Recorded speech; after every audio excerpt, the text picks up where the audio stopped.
Think of all that time. Every sprint in the summer. Every wait in the winter. All those hours no one else saw. Think of every sacrifice. Early mornings on the levee. Late nights in the film room. Bus rides to playoff games. And every bump in the road. Every moment of ecstasy. Every moment of doubt. Years wondering. Let's welcome the underclassmen of your Moorhead Squad. It's all led to this. And I got it. It's a 60-minute drive. For a 60-minute game.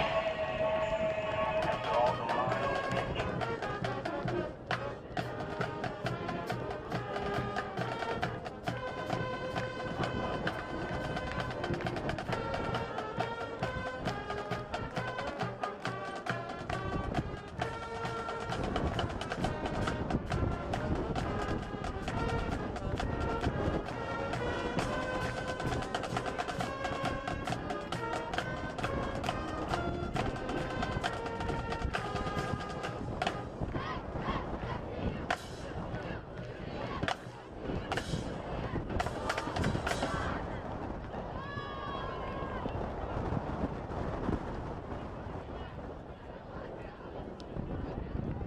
At this time, we are going to meet the team manager and the seniors of your Moorhead Spuds.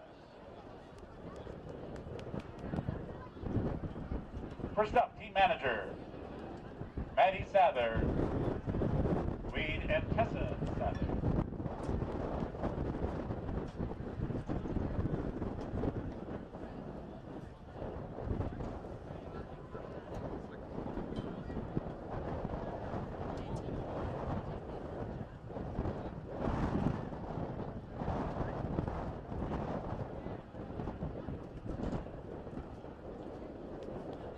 Maddie Sather.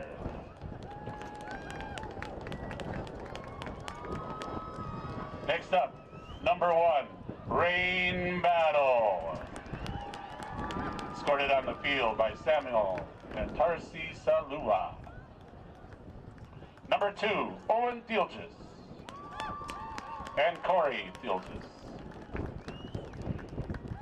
Rain's favorite memory was STMA Fun Days at the Lake, and Owens was winning sections in 2022. Number 4, Rufus Kermey with Jebba Sawyer. His favorite memory is scoring 5 touchdowns in his first JV game. Number 5, Eric Kai with Don and Felicia Kai. His memory was when we won all 7v7 tournaments. Number 8, Jonah Horan with Ted and Rachel Horan. His favorite football memory, A.B. Jala. Number 9, Alfonso Gibli with Anthony and Ramona Gibli. His favorite memory, Fee's pregame speech against Rogers. Number 10, Charlie Stenjum with Eric and Jenny Stenjum. His favorite memory, scoring a touchdown versus St. Cloud Tech. Number 12, Orik Zielinski with Mark and Billy Zielinski. His favorite memory, breaking down the huddle for the first time. Number 14, Austin Hill. Jason and Lori Hill. His favorite memory, Coach Beanie in Bemidji getting rowdy. Number 15, Jack Alstead with John and Cassandra Alstead. His favorite memory, blocking Eddie in the Brainerd section game last year. Number 17, Bowden Yanni with Brandon and Erica Yanni. His favorite memory for football was staying in a hotel for state. Number 22, Isaiah Carpier with Anthony and Mercy. His favorite memory is his freshman year. He had a team meal at the church and people brought their game consoles and we also played hide and seek. Number 25, Grayson Votes with Keith and Amy Votes. Favorite football memory was his game-winning pick six in flag football. Number 28, Udon Faro with Susan Faro.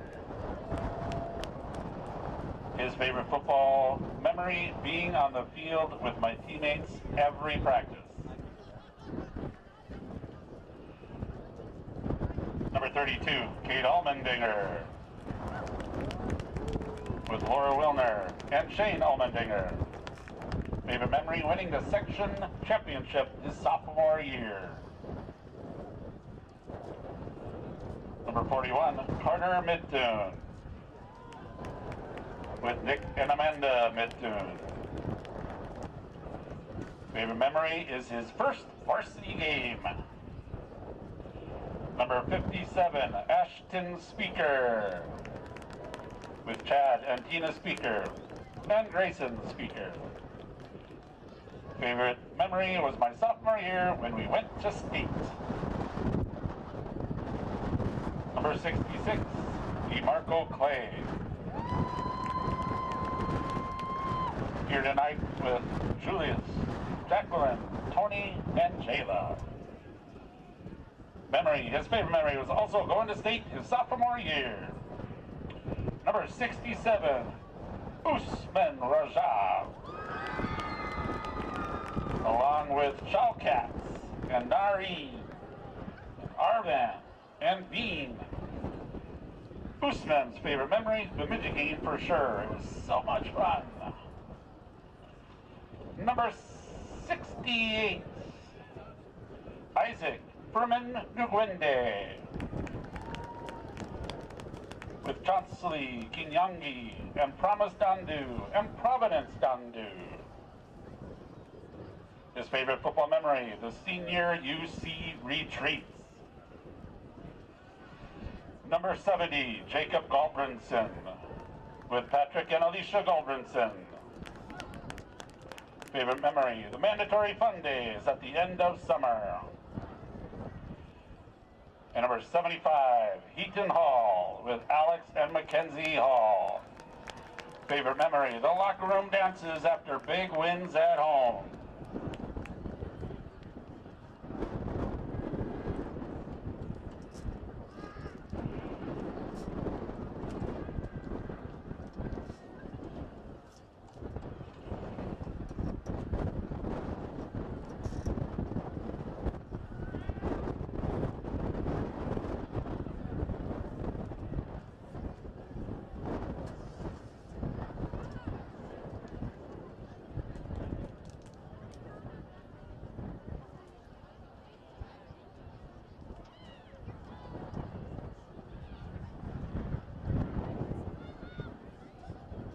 Ladies and gentlemen, the team manager, the seniors, and their families for the 2024 Moorhead Spuds.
Raising our flag tonight are the staff and students from Ellen Hopkins Elementary School.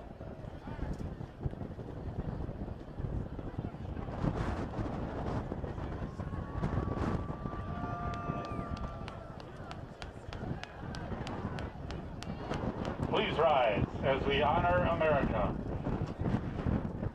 As our pep band from Moorhead High School, under the direction of Mrs. Pam Redlinger, plays our national anthem.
Once again, good evening, ladies and gentlemen. Welcome to the beautiful Jim Goda Stadium on the campus of Moorhead High School. We'd like to introduce to you the entire team, the Storm.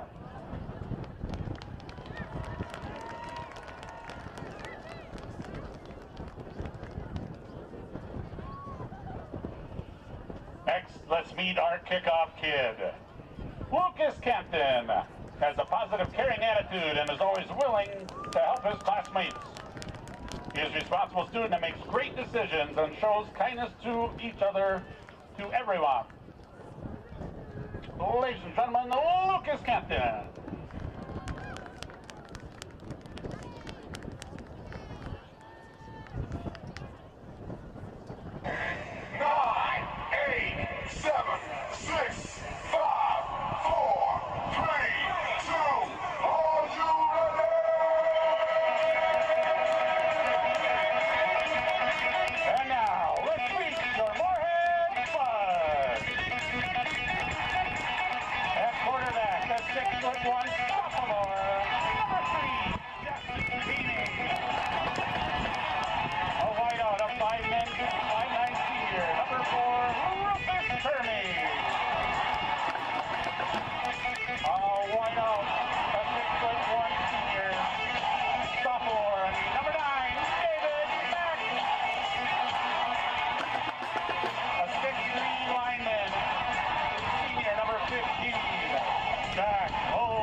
Junior, number 26, Madison Sauk.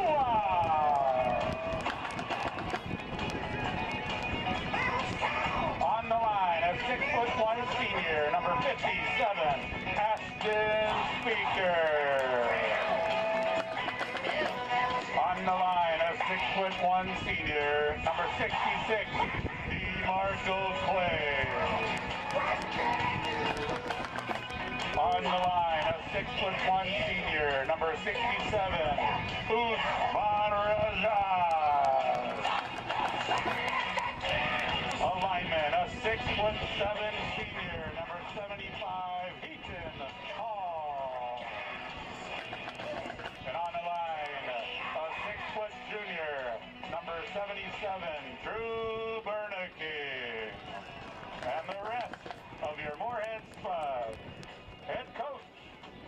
and Feeney. Thank you and welcome to Jim Goda Stadium. Tonight we finish up the 2024 football season, regular season play, as the Moorhead Spuds take on Sauk Rapids Rice. And Kent McLeod, it's time and again we say this every year about this time. I can't believe it's gone so quickly. We were just at the first game. No, it's just been an unbelievable year so far, too. I tell you what, after last week's win, that's about as fun as I've had in a long time. It was a nail biter right from the get-go, and that sets up this one. The Spuds are looking at getting a win to stay unbeaten and have an unbeaten season in regular season play. Yeah, and they've already showed up home field advantage throughout the playoffs, which is really nice to know. And that means we don't have to go on the road for a while. But with this game tonight, you don't know what's going to happen. They got a lot of unknowns because they've got a lot of injuries on the other side of the ball. We don't even know who's playing quarterback for them tonight. Not for sure. There's one of three that they have the original starter, but we know that won't be a possibility. He's injured and likely may not even have dressed in uniform. And then there's the second one that has a chance, and then there's the third one that very likely will have the start for tonight's game for Sauk Rapids. And the storm rail set and ready to go as they are kicking off left to right. Bit of a trailing wind, and it is a wind here tonight. There's no doubt about it. Here's the return. Spuds get good break right at the 35 and across the 40 up near the 45-yard line. So great field position for the Spuds. And it is a first down at the 45. Yeah, nice job by Mason Groce. They just kind of kicked a little. Yeah, nubber. that was a short kick, basically, yeah. Just a nubber, and he picked it up on the second bounce, and he got it out to about the 44-yard line. It's a nice spot to start for the Spuds. Spuds are coming off a very impressive win and a bit of a fortunate win over Alexandria heading into tonight's game. The battle there for the number 1 and the number 2 teams in the state in Section 8 rather. And here's the play, quick toss near side, and it is a handoff, and on the return it ends up being handled by Rufus Kermey. Yep. Gain of 4 yards on the play, puts the ball up near the 45 and 49-yard line, just short of midfield. Yeah, came right out right away, ran the bubble screen out to the left side to Rufus, and their corner was playing way back, so he was able to pick up about 5 strong yards. Nice job by Rain Battle blocking the corner so that the safety's the one that had to come over the top and make the tackle. Second down and 6 now for the Spuds. Jet Feeney hands off. Here's the looking for room. There's a holding penalty along the way. Spuds were very aggressive in trying to protect their running quarterback, and it's a face mask violation. We're going to have a holding call on one side. I think we're going to get a face mask on against them on Tay Rich that time. He spun around and he spun, but the helmet stayed, so I think we're going to see offsetting calls here. The officials are in discussion, reminding you that this is the last game of the regular season. Holding face mask against Moorhead and against Sauk Rapids. They'll be offsetting, and we'll run the play over again. Just one of those do-overs. It's a do-over right at the 49-yard line. Moorhead again will face a second down and 6-yard situation, as they have this year been an explosive offensive team. Their speed is outstanding, and only Alexandria seemed to match up against the Spud speed, and that game that stayed tight right down to the end.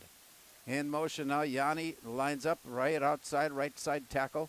Man in motion now, and the play right side breaking through, leaving tacklers, would-be tacklers in a streak behind, and it's easily a first down. Yeah, jet sweep to Rufus Kermey. He was in motion, kind of tossed to him as he tossed it forward to him as the snap came to him, and instead of going outside, they had a nice little lane for him.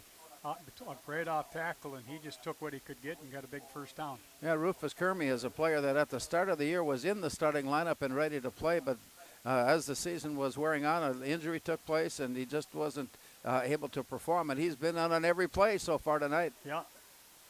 And it's first down at the 40-yard line in Sauk Rapids territory. Back to pass, Jet Feeney. Lots of time to throw, lots of room to throw. It is up, and it is deflected away. The corner on this side for Sauk Rapids made the play, and he wanted to make sure there was no interference on the call as he quickly took his hands away from the ball and away, and it drops incomplete to bring up second down. Yeah, Ethan Elwood, pair of number 4s on there. Ethan Elwood was in coverage for Sauk Rapids, Rufus Cremery, and the ball was underthrown a little bit. You don't see that, but I think the wind knocked that one down a little bit, so we got 2nd and 10. At the Sauk Rapids 40-yard line. Here's the snap back for Feeney and a quick toss. Fake left, working right, finding himself a little bit of room all the way to the 30-yard line. That's a 6-yard gain, and it'll be third down. Yep. Ken just ran that little inside hitch to David Mack, curled up at about 5, made the first person miss, and now they get a third and short. We're in 4-down territory, so it could be 4th and short. You never know, but third down and about 2, I think, Larry. Tay Rich has checked in. It's second down and about 2. Line to gain is the 30-yard line. As the Spuds come out of their break, they go wide receiver far side. The tight ends double up now on the far right side as well. In motion, Kerfier back to pass, and here's the quick handoff. And the Spuds offensive line is doing their job early on. Yep, and went with the toss sweep that time to the right. Again, that's designed to go outside, but they're channeling that up in just off tackle, and nice job of reading that and getting the first down, and he picked up 5 strong yards. To the 28-yard line. Spuds on the opening drive here tonight at Jim Goda Stadium. This is the final regular season game. Spuds have 3 receivers on the far side of the field, the short side. Waiting now for the snap, showing blitz, but then stepping back. We're safe to play. And now another long look to the near sideline, waiting in case Kevin Feeney wants to take a timeout. The play is running its way down, and they get the play just in time. Here's another quick toss, and Rain Battle hauls it in and works his way down near the 21. May have reached the 20, but just short. And again, it's just that quick passing game in Moorhead's a 5-yard hitch. Ball comes out of his hand in a hurry. Right when he comes out of the cut, he's out at the left numbers, turns it back up inside, and picked up about 7 yards. And on that pickup, Pepin was there to make the stop for Sauk Rapids. And so it leaves Moorhead with a second down at about 3. Line to gain is inside the 19. Moorhead on the opening drive. Jet Feeney flushed out of the pocket, now looking for someone upfield, and then leans and throws, and he may have had his man, but it's incomplete. That was a hard throw and pass, and it was a safety valve just in case he could get open. Yep, and one of those things where I think he probably didn't need to run out of there right away. They had pretty good protection, but he was trying to buy the receivers time and see if they could get open, and he ended up just throwing it to the ground on purpose, and it's 3rd and short. As the Spuds break out of the huddle, wide receiver far side, Kermie. Moorhead changes now and puts their tight ends on the near side. Here's the turn and the quick little flip of the ball and to the outer edge. Not a whole lot of place to go before the play was brought down and the tackle stopped by Owen Mossman. Yeah, tried to run that little toss sweep again, jet sweep to Kermie, and they did a nice job. He actually lost a yard on that one, Larry. They stretched that out pretty good. Their linebacker on the side, Ben Ellerbush, did a nice job of stretching it out and then making a tackle for a loss. Like most good teams, the linebacking core is strong, and that is the case tonight with Sauk Rapids as they feature a strong group of linebackers that come. Massman came up to make the stop on that play to set up a 4th down situation now for the Spuds as they have 2 receivers to the open side of the field, 1 receiver near side, and the play comes in. He's short. And it's going to be very close. I'm not sure he made it, but Tay Rich. He's a yard short. Came up short of the play. And so defensively, the tried to run the wham play to the left side at the time. Tay got up inside her. And again, their number 40, Ben Ellerbush, did a nice job. You don't see people stop Tay in his tracks very often, but he sure did that time. And I don't think they're even going to measure this. Well, they've got the chains out there, and the officials are standing right at the edge of the football end, and they do. Well, this is something we don't see very often. They've actually bringing the chains out to measure and to take a look on whether it's a first down. Yeah, and it's that's how close it is. We don't have the correct angle. As the chains are put down and stretched, Everybody takes a long look on it and waiting to see. First down. He got it. Well, it's either first down or a Sauk Rapids or first down Moorhead. But it's first down. But his second effort got him that extra half a yard he got. He made that by about half a ball length that time and keeps the drive going for him. So that was a nice job by Tay, a good hard written, because he got hit in the backfield right away. And we'll just have to see what the Spuds do. But now they got first down on about the 18-yard line. I didn't know that. So, on the turnaround. Wide open. 4. Rufus Kermey. Jet Feeney finding Rufus Kermey, and he's in the end zone, makes the catch, touchdown. Yeah, and that time he ran a rollout. Rufus just got in about 5-6 yards deep in the end zone and just curled up and waited. Jet scrambled a little bit, corner came off, and that's just not fair. He threw a strike to him for the touchdown. So they'll line it up for the point after, and this has been a struggle for the Spuds. There's no secret about that. Here's the snap back, put in place. The kick is on its way, and the kick is good. And the Spuds score on their first possession of the night. We'll be back with 7:25 still to play in the first quarter. It's Moorhead 7, Sauk Rapids Rice 0.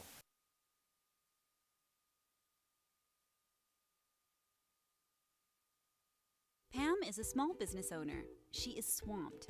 Pam knows she needs to advertise, but is overwhelmed by all the options. Meet Avenue Right. Save time, money, and get peace of mind that your advertising dollars are well spent.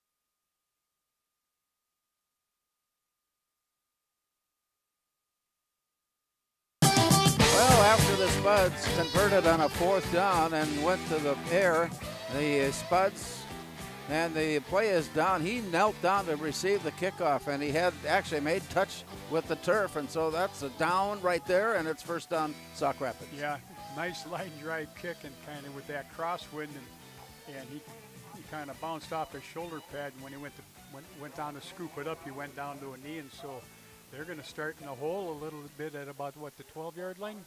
After giving up a touchdown on Moorhead's first possession, now Sauk Rapids Rice is faced with the dilemma of trying to put something together against Moorhead's defense. Man in motion to the far side.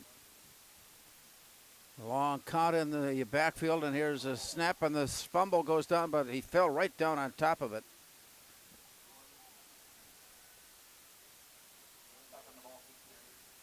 And they will give him a loss of a yard on the play, and that brings up second down and 11. Yeah, tried to run a little draw play right off the bat, and with a new quarterback in there, and he didn't get the ball placed in the hands very well, and it came right out of there.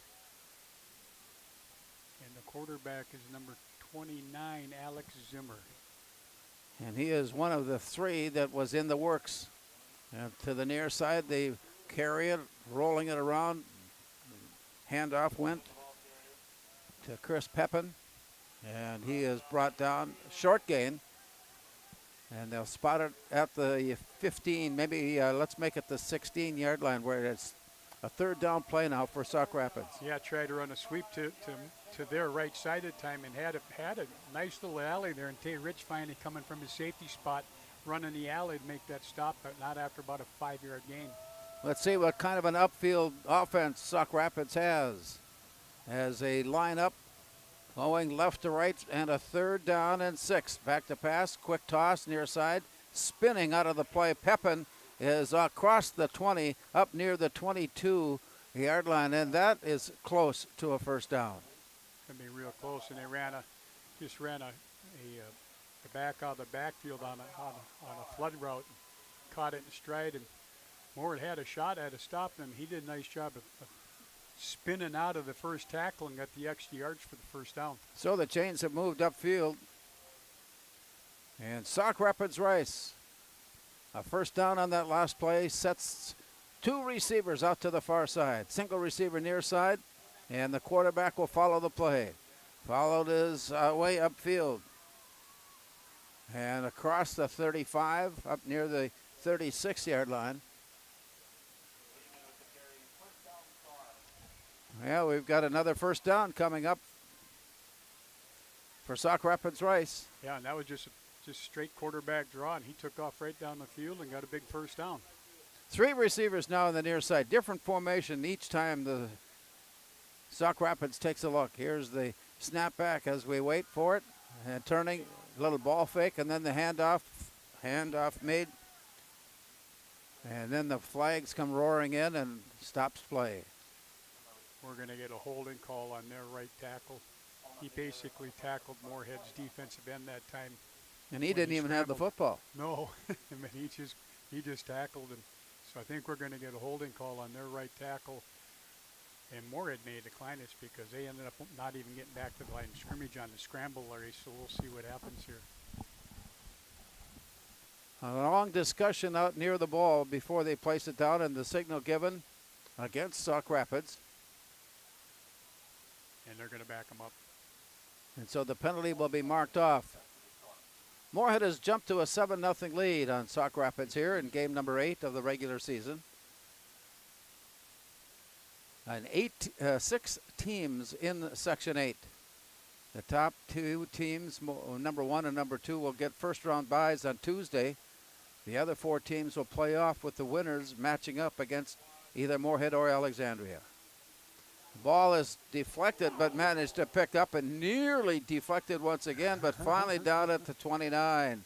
Well, that was a dangerous play. Actually, it was a play that every lineman would like to make.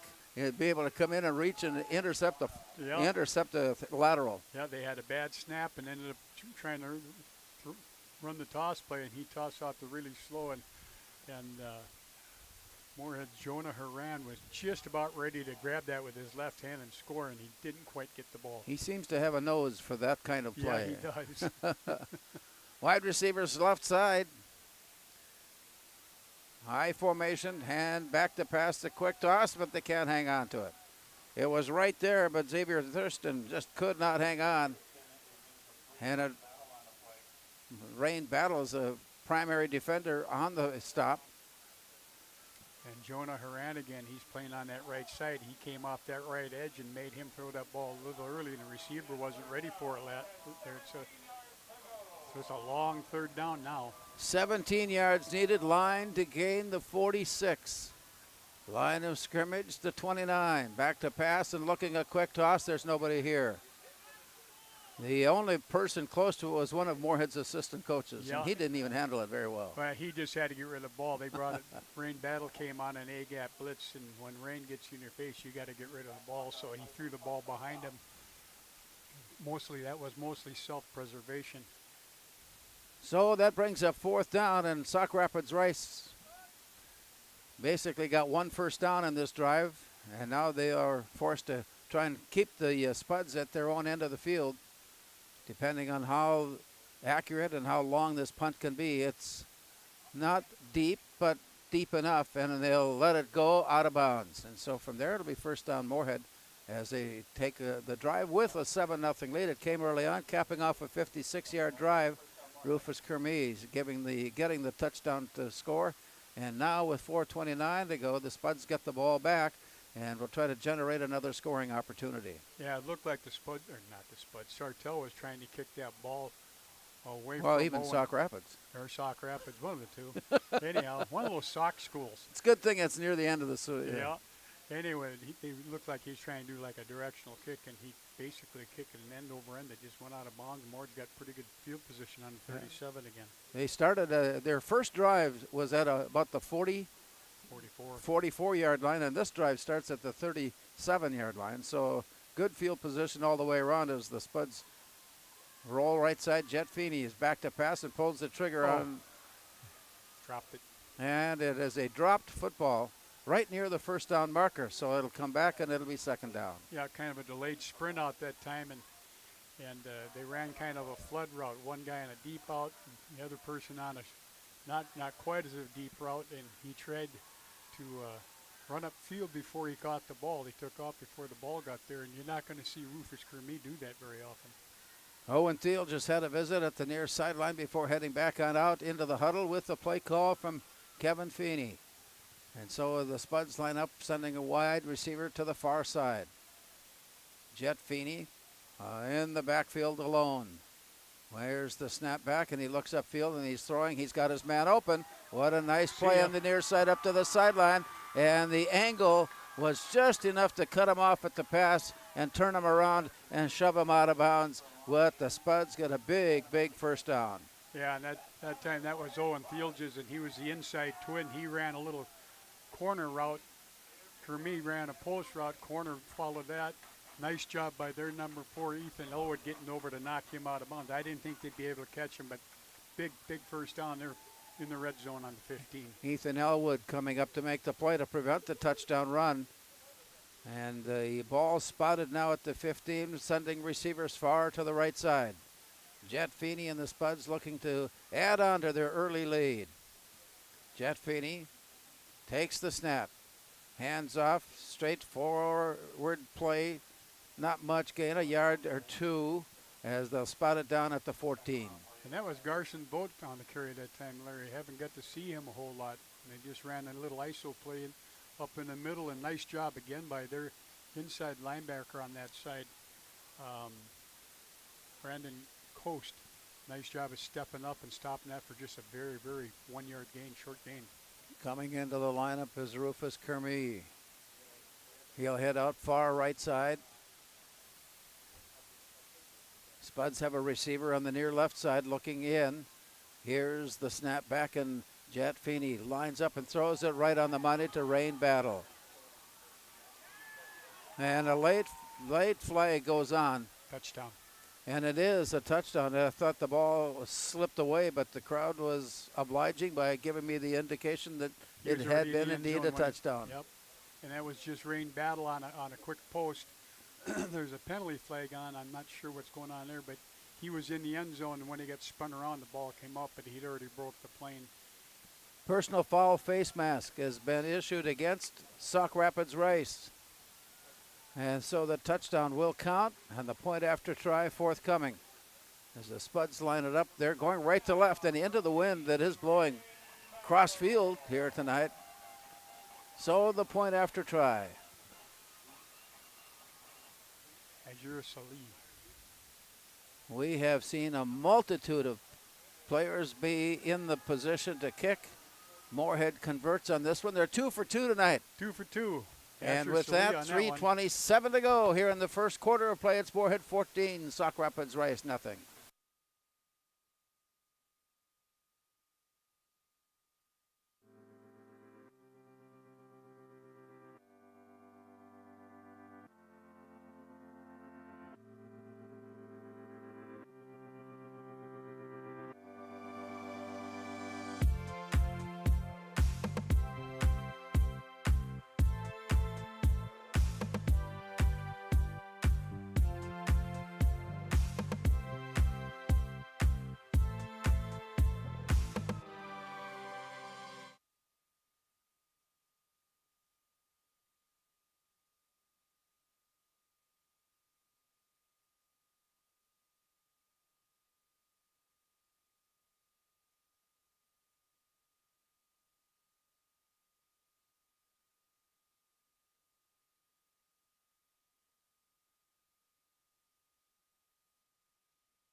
Well, the wind is becoming a factor as it blows the ball off the tee, and it's been realigned.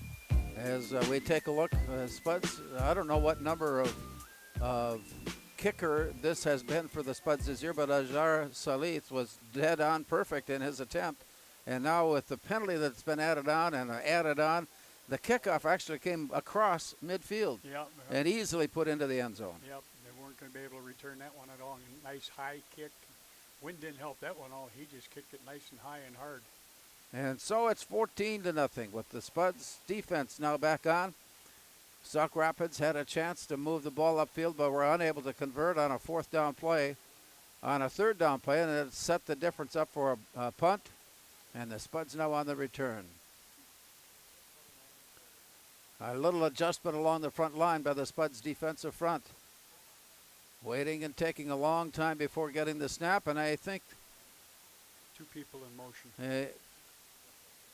There was a little movement towards the goal, or towards the line of scrimmage. There was also a little movement away from there, and with those two fighting for position on the play, it's stopped. Field in motion and make a good song, but the quarterback was leaning backwards and the halfback was going to the left, and that's too many people going at once in American football. So far, things are not breaking in the favor of Sauk Rapids Rice, as the Spuds have been able to score on each of their 2 possessions and lead at 14-0. Sauk Rapids Rice has been held to 1 first down, and this in their second possession. Take the snap. Here's a roll to the near side and a quick toss. Hooked up by Joellen Hansen. Duded it.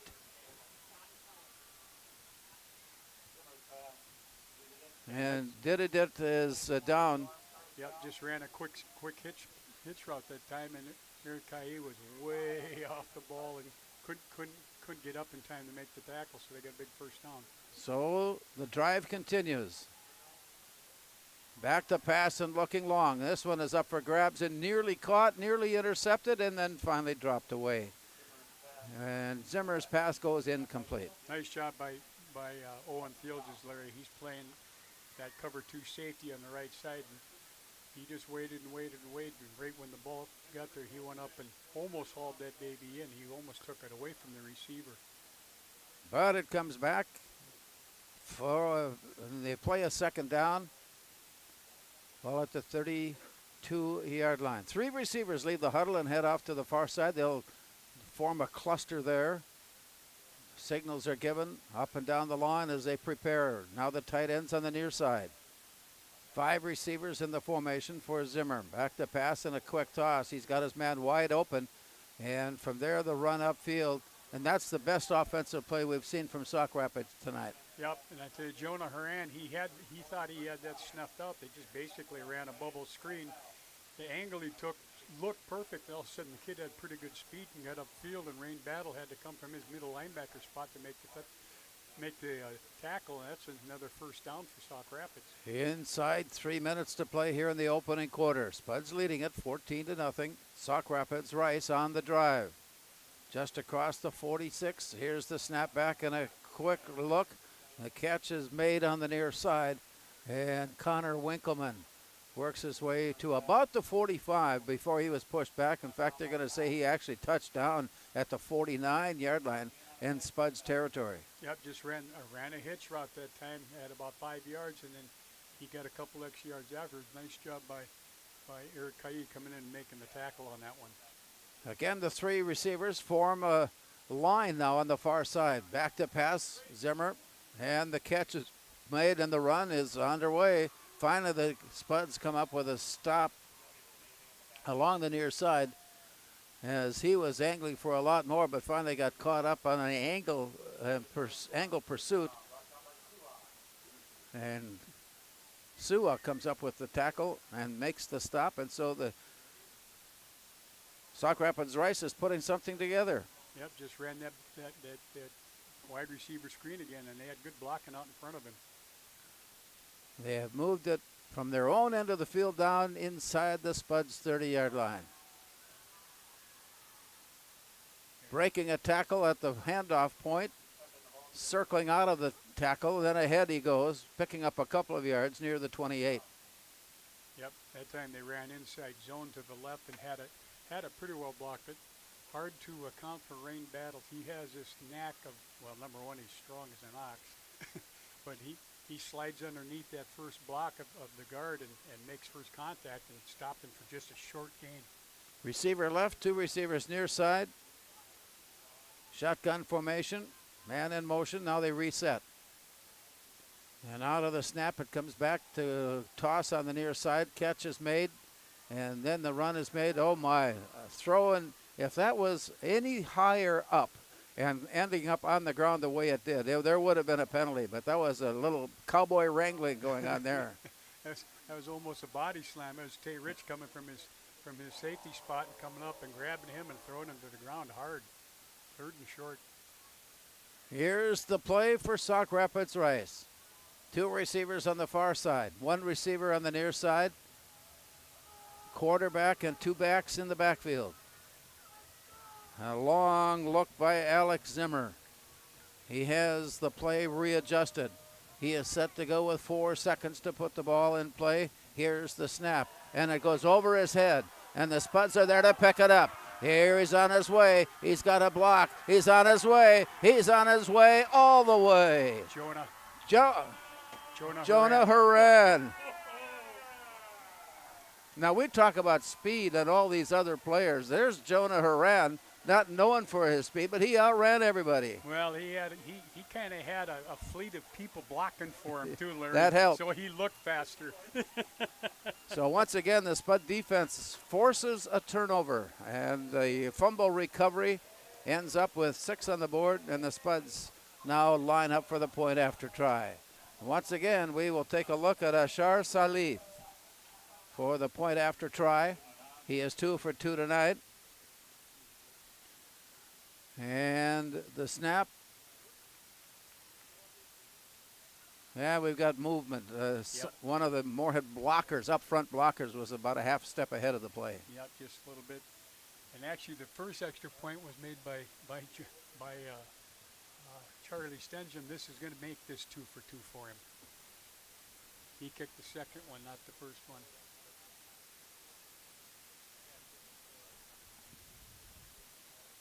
Salith lines it up, steps off to the side as he awaits the snap from center.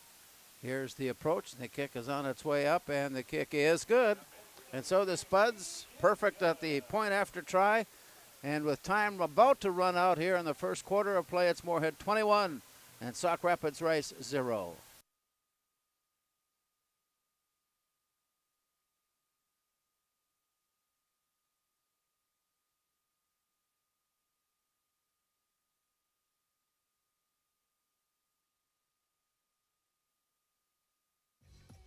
We are The Breakdown. For almost 2 decades, we've published the most comprehensive yearbooks on Minnesota high school sports and run the best in-season and off-season events. We cover every corner of the state. We are The Breakdown.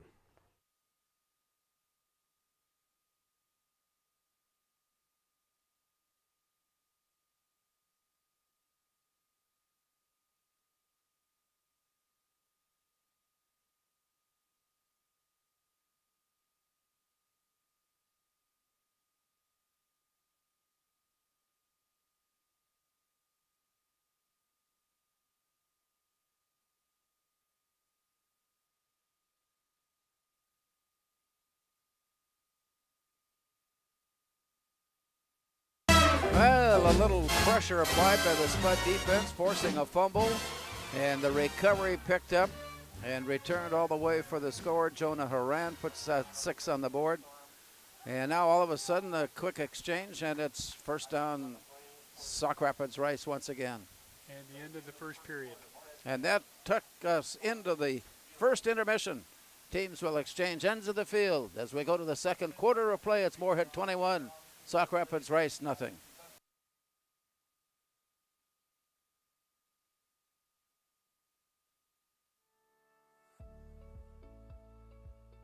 Hi, my name is Ted Horan. Since I graduated from Concordia in 1996, I've worked in Moorhead, I've lived in Moorhead, I was married in Moorhead. My family and I have built our lives here, and we value everything this community has to offer, especially our schools. You might wonder why the district is proposing a levy after passing a bond in 2019. Here's the difference. Bonds are for buildings, levies are for learning.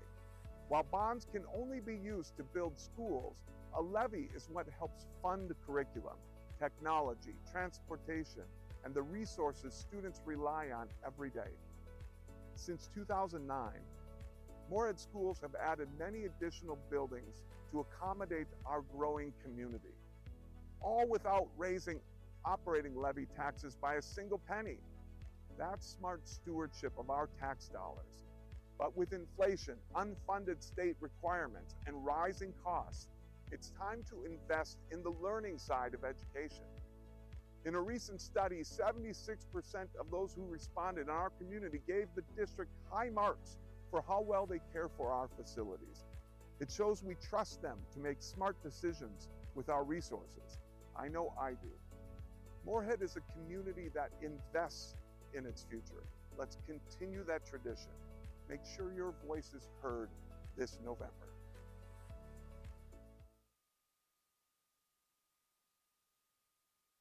From the 37-yard line, now the Storm taking a look.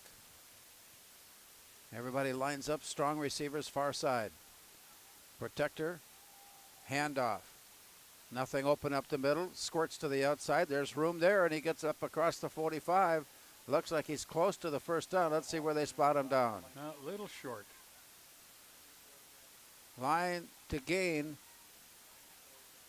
40. was the 40, 7? I think the 47. Balls at And they're just right now at the 45. And so it'll be second down from there. Yeah, that time they just ran a sweep to the right side. Did a nice job of getting upfield and making the secondary make the tackle. They did a nice job of sealing that off. Back to pass and settling in the pocket, going up and over the top. And it's there, and it is caught. Oh, what a catch. Oh, my. Beautifully thrown pass. Beautifully executed reception play. And Amoki comes up with the stop. Hudson Amoki, a 6'3" senior, and he was using all 6'3" of that to make the catch. And made great adjustment on the ball. He's running a post, and they threw it back over his left shoulder instead of right shoulder, and he made a great adjustment on it. Good coverage, but defensive back from Moorhead couldn't climb the ladder to get knock it down. That's just a great catch. Alex Zimmer, the quarterback, just a sophomore. Two sophomore quarterbacks battling it out here tonight. Here's a quick pitch out to the far side. He cuts inside the block, and a flag comes down. Late hit on the Spuds. So that will nullify the stop, and the penalty will include an automatic first down. Yep. He hit him way late. Hit him way late after the pitch, and they were just running speed option, and Moorhead did a pretty good job of stretching that out. It would have been just a short game, but now it's going to be half the distance goal line, automatic first down, I think. As they mark it down inside the 10, they'll spot it down at the 8, and from there it's first down, Sauk Rapids. Yep, and clearly their best position of the night. Exactly, yeah. They're in the red zone. They haven't done that yet tonight. And as they were getting close the last time around, they ended up giving the ball away. The ball away, exactly. Yeah. So just underway, second quarter. Pepin on the run. Tried to slam his way in, but he doesn't quite have the meat behind him to penetrate and make things work ahead. Down at about just inside the 6-yard line. Yeah, he tried to get ahead of steam up, and they just ran quarterback ISO that time, and he met up with Mr. Battle, and Mr. Battle wasn't going to let him go. He only picked up about a yard. Second down coming, ball just inside the 6-yard line. A quick visit in the huddle, and then to the back. Zimmer goes into the end zone, and it's overthrown. He was looking in the far corner of the end zone for Xavier Thurston, but it was overthrown. Yep, and a nice job. That was the tight end that time. He just ran a little corner route, and Moore didn't have it covered, but fortunately for the Spuds, he overthrew it. That was a nice play call that time. Moore did not account for that tight end that time. Third down coming.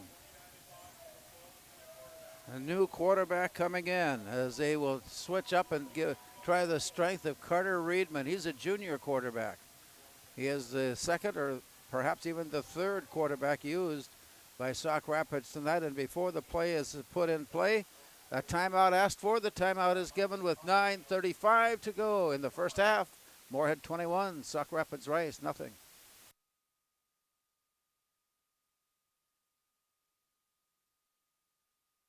Don't work out where you won't work out. Blueprint Personal Training.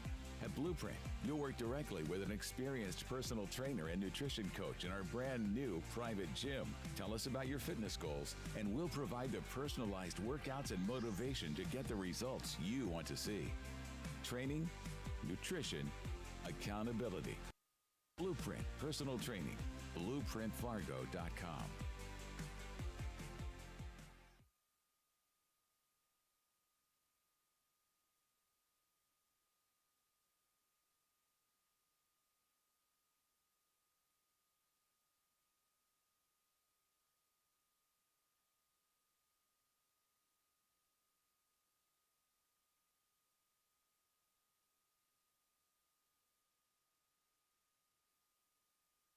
Out of the timeout, we line up at the Sauk Rapids 6-yard line.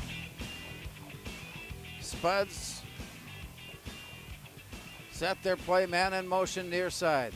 Spuds adjust and go one-on-one with the coverage.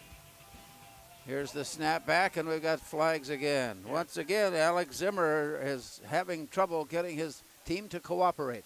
Yeah, well, they make changes from the sideline, and number one went in motion just at the same time that the other guy was going in motion, so that's going to cost him. It did cost him 5. 5 yards has put the ball outside the 10, near the 11. And still it is second down. As we try to put in a figure on some of the players as they line up. 3 receivers now on the near side.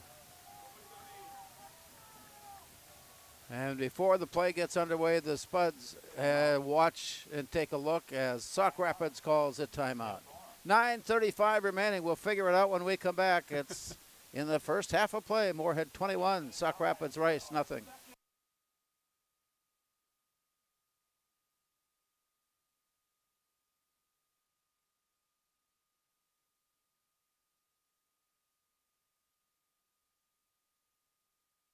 Before I became a real boy, life was easy. I just sat there doing sandwich stuff. But being alive is so hard. So if you don't want to get up to get a sandwich, you shouldn't have to.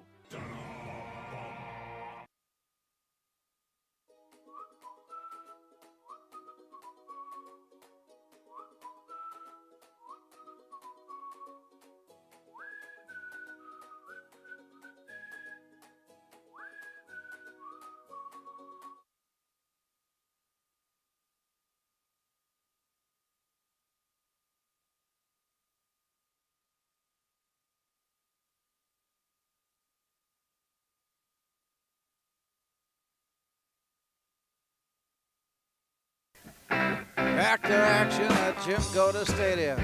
Out of the timeout, the Spuds come in with an alley-oop pass up and over the top, and good defensive play.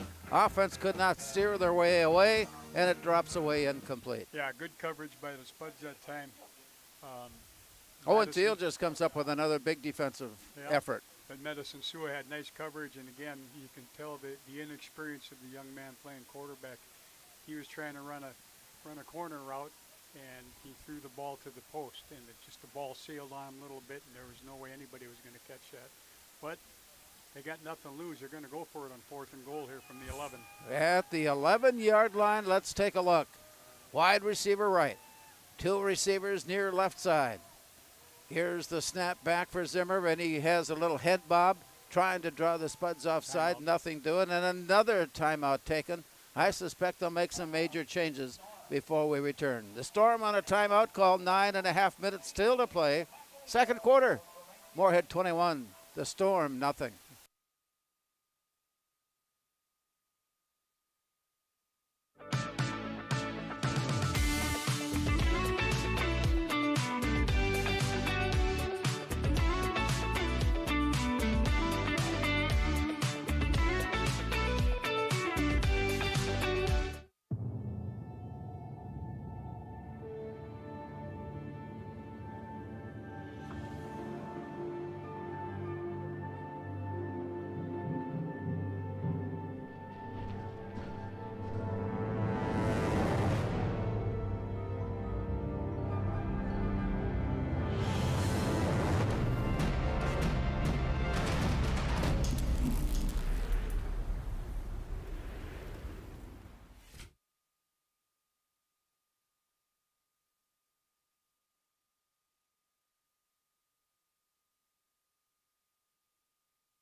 Rapids Rice comes back onto the field after the timeout call. Here's a roll back. A quick toss to the far side, and the Spuds saw the play coming and high in the air to bat it away. It's incomplete. Jack Olstead read that real well. They tried to run like a screen pass. They sprinted to the left, tried to throw a screen pass back. Jack kind of peeled back and got his big pop and knocked that down. That's a nice defensive play by Jack. That's the second or third time tonight that the Spuds defense is nearly, they did have one recovery on a fumble, and now a second time they got knocked away incomplete. And so the quick change here is giving the ball back to Moorhead, and they've got it at their own 10-yard line. Good things happen when you get your hands up. Wide receivers to the left and to the right for Jet Feeney. A quick adjustments. Back to pass and looking. Can he go the distance? He can indeed. Yes, he can. It's a foot race now. Here goes Rufus Kermey. He is down at the 1-yard line. Oh, my. He just was puffing, and he was one step away from the big return and a score. Then, so with that, it'll be 1st and goal at the 1-yard line. I'll tell you what, I'm going to give Carter Reedman, that safety, a lot of credit for staying with it.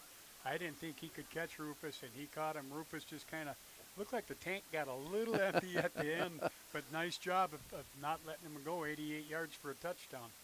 And so they'll try it again from the line of scrimmage, as he was upended and dragged down from behind at the 1. Jet Feeney, shotgun formation. Let's take a look.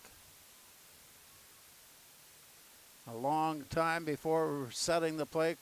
Play clock is at 10 yet, and they'll use almost every bit of it there before the play is underway. Jet Feeney turns, looks, throws. Easy touchdown. Nobody around the offensive player. 9. And with that, David Mack gets in the scorebook tonight. And we await now the point after. And that was a heck of a route by David. Lined up one-on-one coverage. The defensive back was playing him outside. He took him outside and then planted his foot and came in hard. And again, the ball's out of the hands right on the, when he makes the cut. That's just not fair. So the point after try comes now as the Spuds have scored. And the extra point try is up and good. The Spuds are perfect tonight on point after tries with 8:40 still to play in the first half. It's Moorhead 28, Sauk Rapids Rice nothing.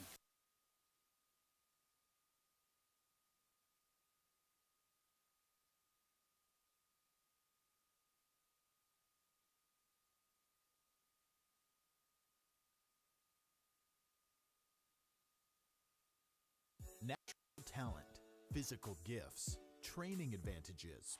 To become a champion, none of that matters. True champions are the ones who are comfortable working harder, staying later, and finding that competitive edge. They are never satisfied simply doing a good job, because those who transform themselves from local talent into local folklore are the ones who continually perform beyond their limits. Bell Bank, proudly supporting champions everywhere.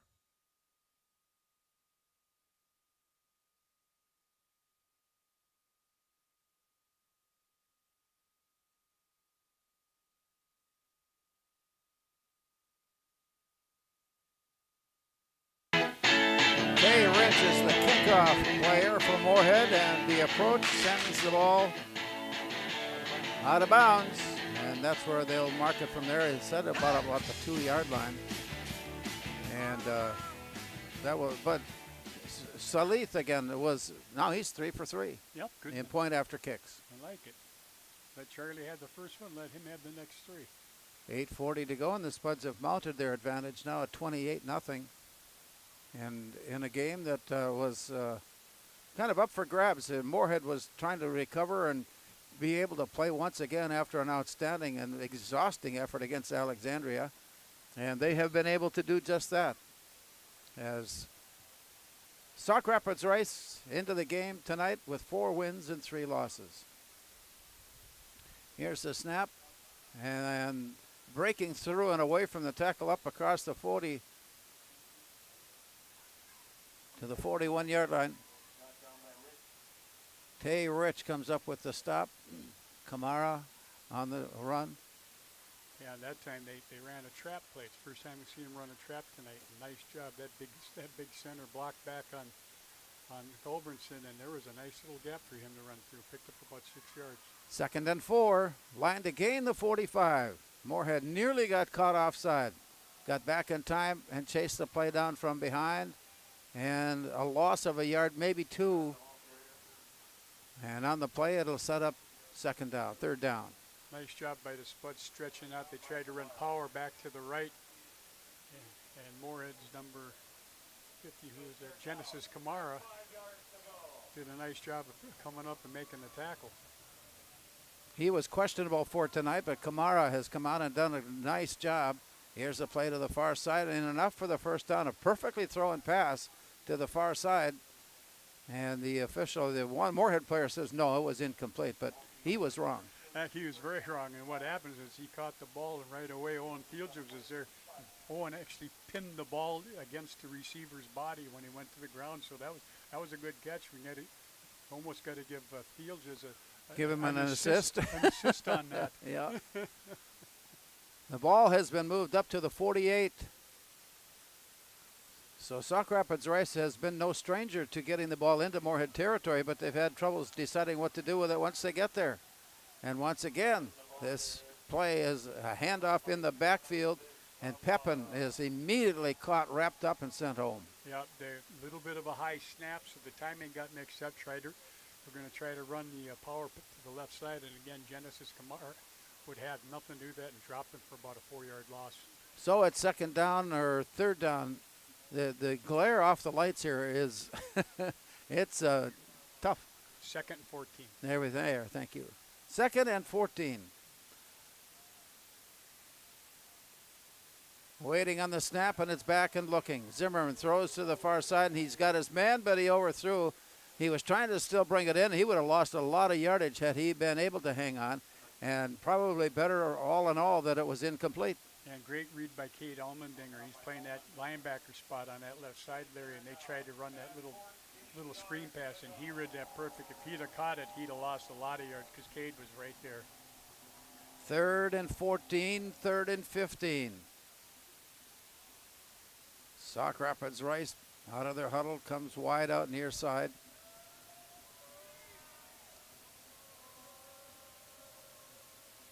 Taking a look and waiting. There's the snap back, dropping in the pocket and looking deep. Swings one out to the far side.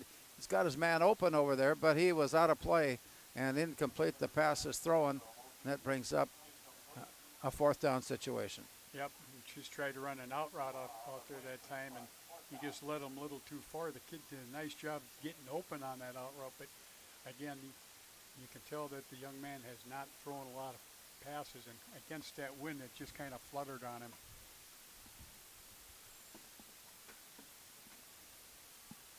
Now in punt formation. You can expect the Spuds are going to bring everybody, and they do, but the kick is away. And he picked it up on a true bounce. He escapes for the moment. Up the sideline, runs out of room, and steps out of play near the 35. Let's see where they mark it. But we do have a penalty flag on the field, up and away from the play. That has a lot of implications. It could be holding, could be a situation that will, we'll wait to see. Illegal pushing it back against Spuds. Or blocking it back. A block, yeah, there we are. A lock.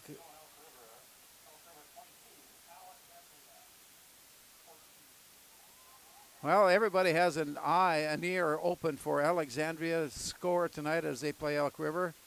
Moorhead has always had an interest in how Elk River does just because of the rivalry that has been established, and Elk River has an early lead on Alexandria. What did I hear, 22-14? 22-14, Yep. Elk River. Elk River with the early lead on the Cardinals.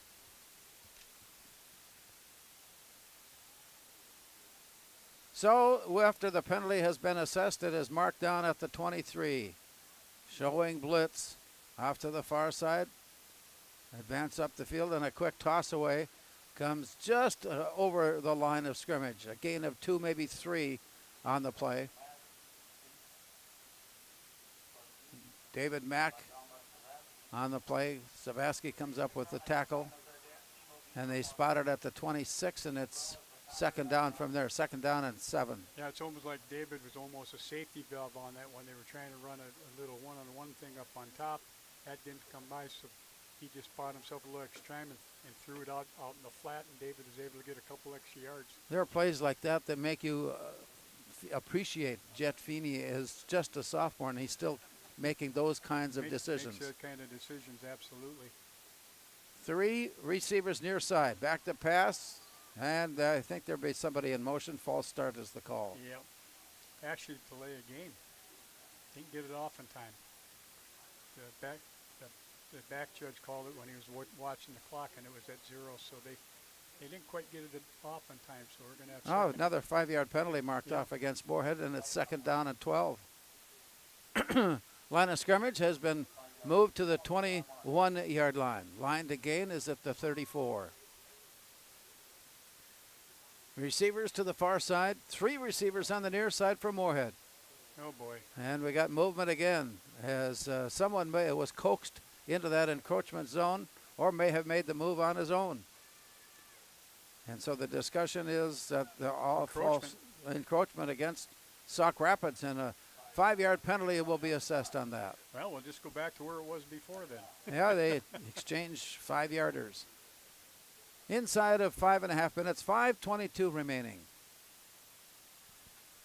Yeah, they're saying, first half of play. They're saying that the encroachment caused Moorhead's Bud's right guard to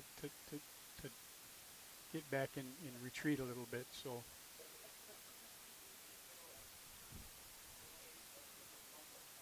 again, a formation loaded with receivers. 2 to the far side, 3 on the near side for Feeney. He's flushed out of the pocket, leans back to throw. It's up for grabs. It is up for grabs, and it is caught. But where is it? It's on the far side of the field, and a touchdown. Was that Rain Battle? Rain Battle makes the catch. I was watching the receiver on the near side. He was all alone. Rain Battle, meanwhile, was all by himself on the far side of the field, and with his speed, galloped into the end zone. Yep, he was about 5 yards behind the right corner. He put a little double move on him, and tell you what, Jet threw that as far as he could. And it was just far enough, and then, of course, with Rain's speed, that was over. So with that, now the point after try, as the Spuds have mounted up another score. The snap is back, the placement made, the kick on its way up, and the kick is good, and the Spuds stay perfect tonight on their point afters, with 5:12 now showing in the first half. Moorhead 35, Sauk Rapids Rice 0.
Tay Rich on the kickoff sends it into the end zone, skipping and sliding all the way down. It goes there for the touchback, and that's where Sauk Rapids Rice will take over. But it's just not been a very pleasant evening for Sauk Rapids. There have been a lot of things that just haven't gone their way. No, and they're doing the best they can. It just they don't quite have the horses right now, do they? And it's 35 to nothing with play still here in the first half. A quick toss off to the far side is thrown high and thrown away. Way up high, he couldn't jump high enough to get underneath that one as it sailed away and incomplete. Again, just a reminder about playoff situation coming up. The number 1 seed will be Moorhead, as they gained that recognition after a win over Alexandria, the number 2 team, in their last outing. And so it will be Moorhead waiting for the play between well, Brainerd and Bemidji and Sartell Sauk Rapids. and Sauk Rapids. No, Sauk Rapids is in 7. They are. Okay. Back to pass and looking. This one is deflected. Nice catch. And nice catch made up off the deflection by Hudson Amoki. And a quick trip up to the line now for Sauk Rapids Rice as they watch the play. They've been able to get some offensive yardage. The statistics are going to show a decent number of yards. It's just that everything else has kind of turned around on the night. Haven't been able to finish when they've been down inside there, but that was a nice catch. That was deflected a little bit, and somehow he hung on to that. And again, just running a quick slant route, and he did a good job of getting the first down. 4:45 and clock running here in the first half. A nice crowd on hand on a cool and temperate evening. Back to pass, no. Rolling out to the far side and looking, leaning, throwing, and incomplete. A rifle throw down near the kneecaps. Samuel Koulis, the quarterback now for Sauk Rapids Rice.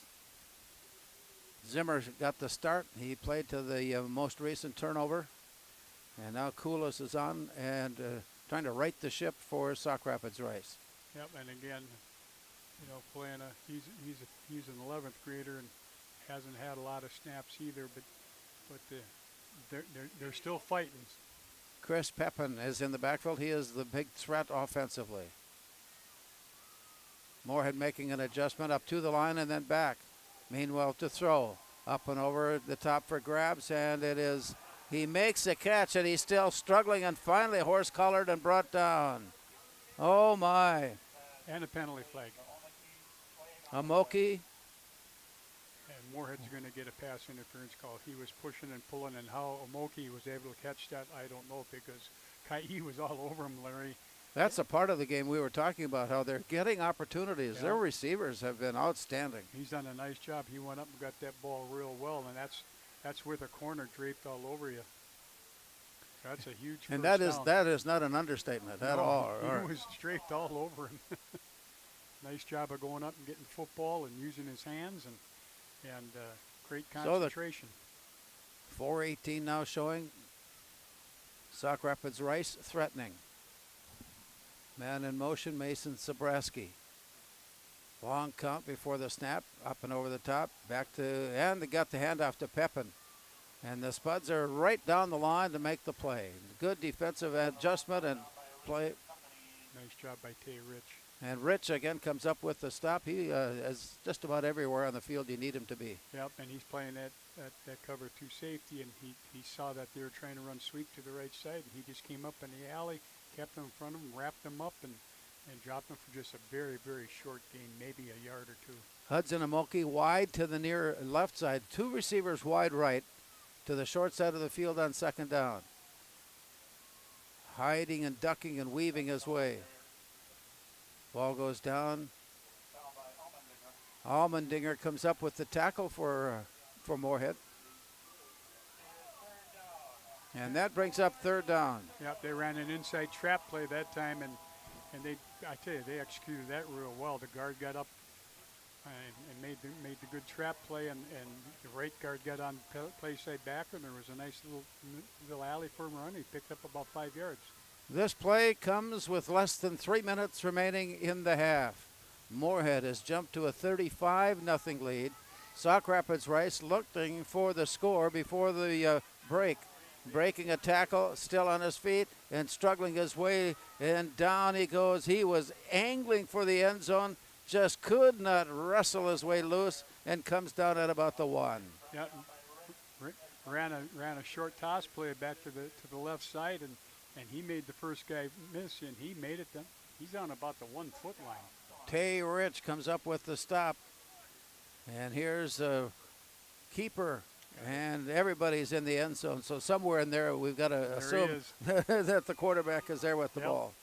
So Sauk Rapids Rice capitalizes, getting help along the way with a couple of penalties and an interference. And so with that, Sauk Rapids Rice is on the scoreboard as they line up for the point after. That was a nice drive. 77 yards. As they settle in. for the point after try. The snap is back, placement made, kick is on its way up, and the kick is good. And Mark Felder puts this one in for Sauk Rapids Rice. We'll return, 2:27 to go. First half action tonight from Jim Goda Stadium. It's Moorhead 35 and Sauk Rapids Rice 7.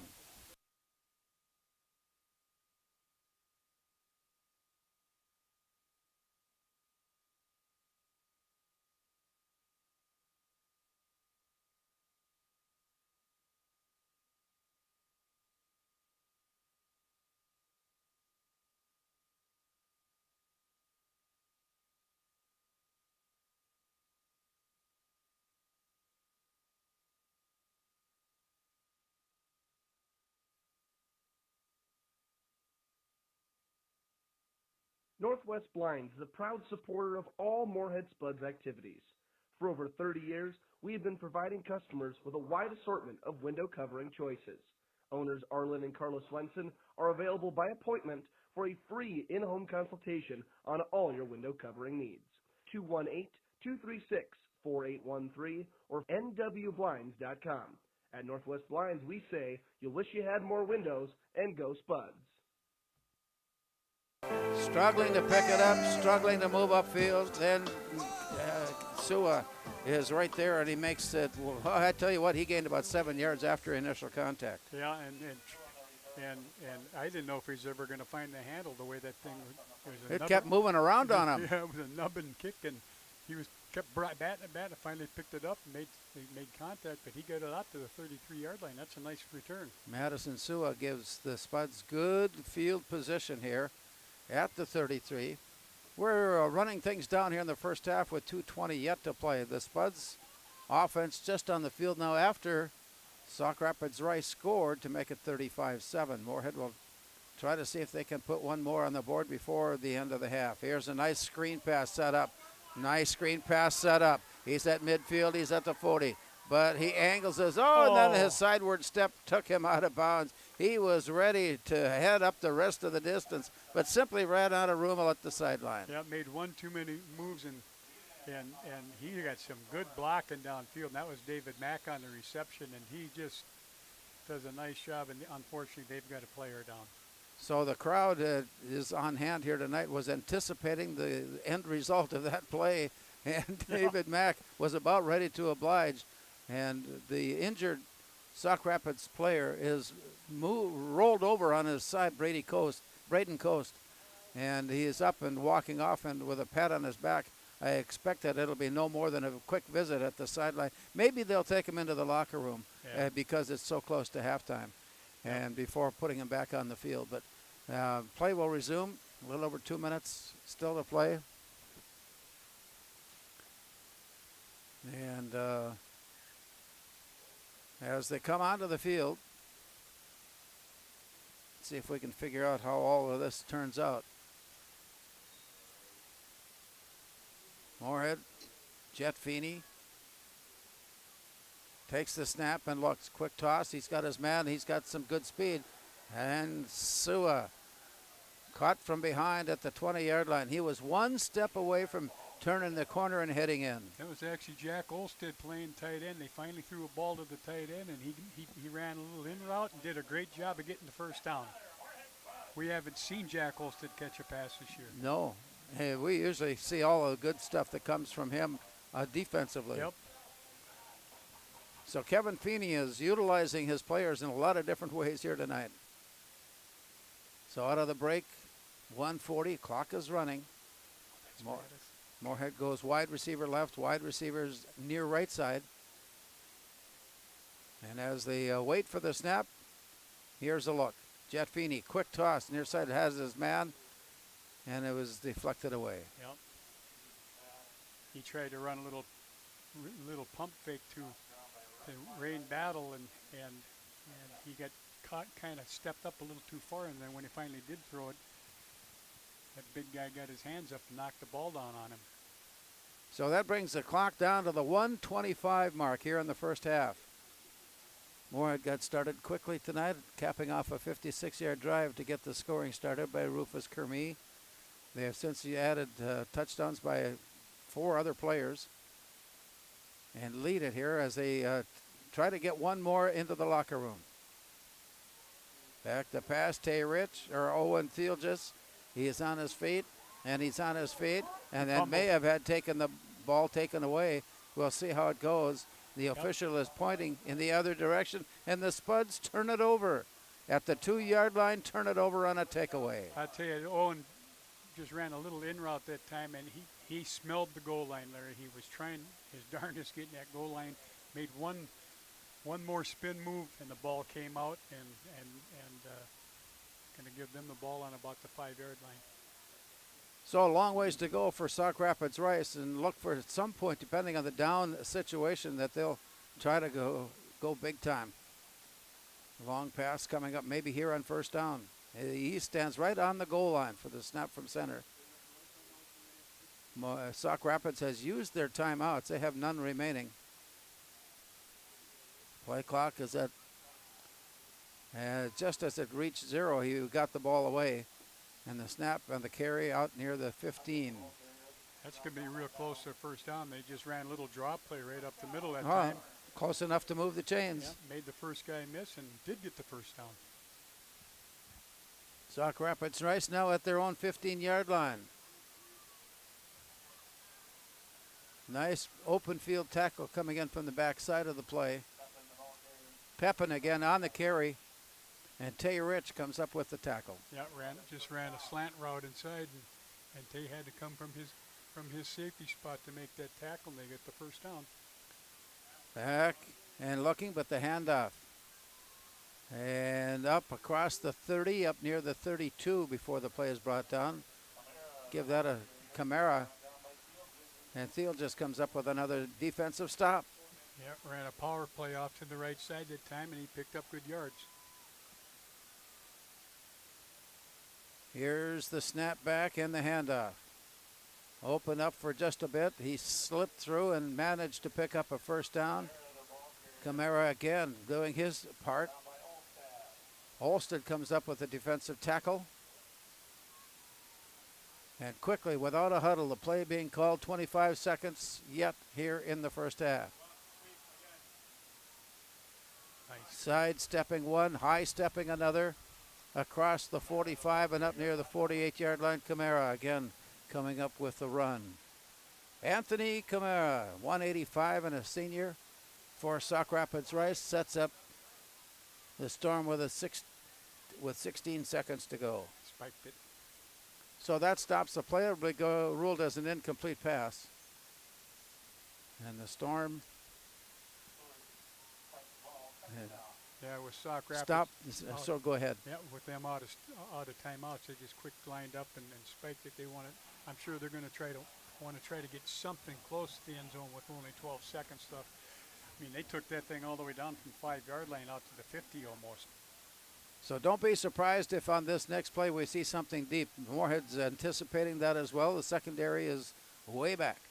Quick toss off to the far side. Catch is made. Kept inbound, so the clock will continue on. Thurston is there for the pass reception, and that takes us to the locker room. Yep. As the first half comes to a close, the teams head off, and we'll return with a wrap-up on this first half of play from Jim Goda Stadium. It's Moorhead 35 and Sauk Rapids Rice 7.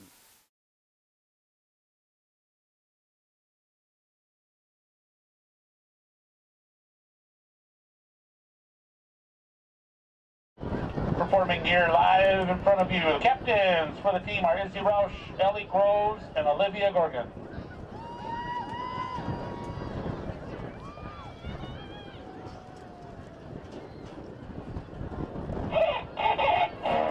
Nobody pray for me. It may not day for me. Yeah.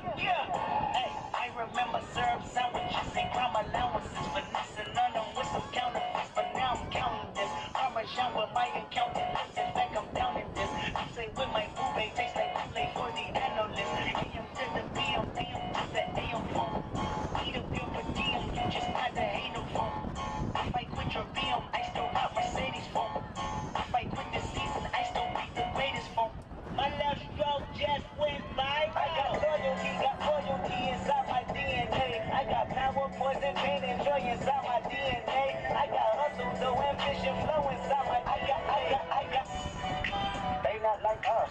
not like us. They not like us. They not like us. They not like us. They not like us. Let's get it. Nice like this, I'm a knight like this. Sword in my hand, I fight like this. And I'm more than a man, I'm a god. You stay on guard. Hold up. This your favorite song?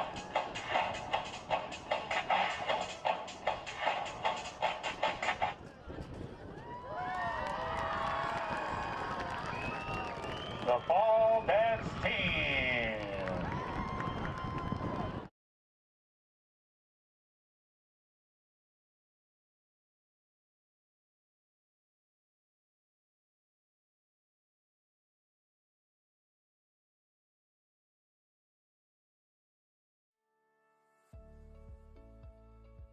Hi, I'm Dr. Tim Downs, President of Minnesota State University Moorhead. Our university campus is proud to be a part of this vibrant and supportive community. Our strong partnerships with Moorhead Area Public Schools helps lay the foundation for student success. The Capital Projects Levy is an essential part of ensuring our pre-K to grade 12 schools have the resources they need, things like curriculum, up-to-date technology, safe transportation, and positive learning environments for students. Investing in our schools is investing in the future of Moorhead. It helps prepare students not only for college, but for the workforce and beyond. When school thrives, the whole community benefits.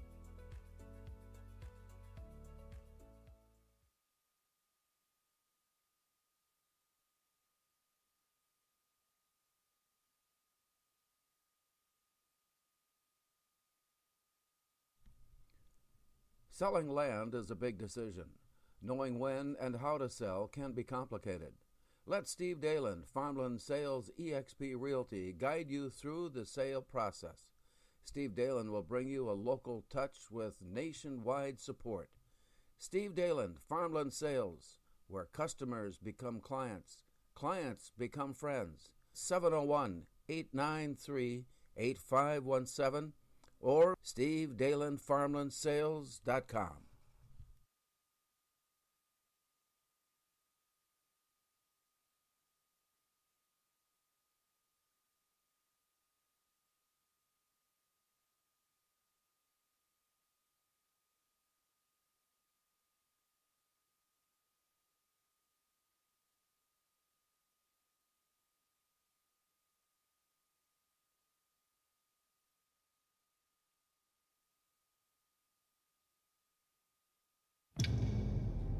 Start the engine, shine the light into the storm, knuckles white, and the clock ticks.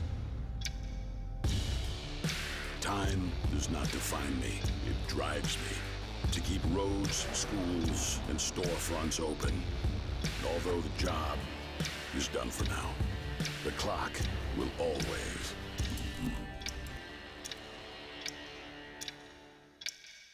Pam is a business owner. She is swamped. Pam knows she needs to advertise, but is overwhelmed by all the options. Meet Avenue Right. Save time, money, and get peace of mind that your advertising dollars are well spent.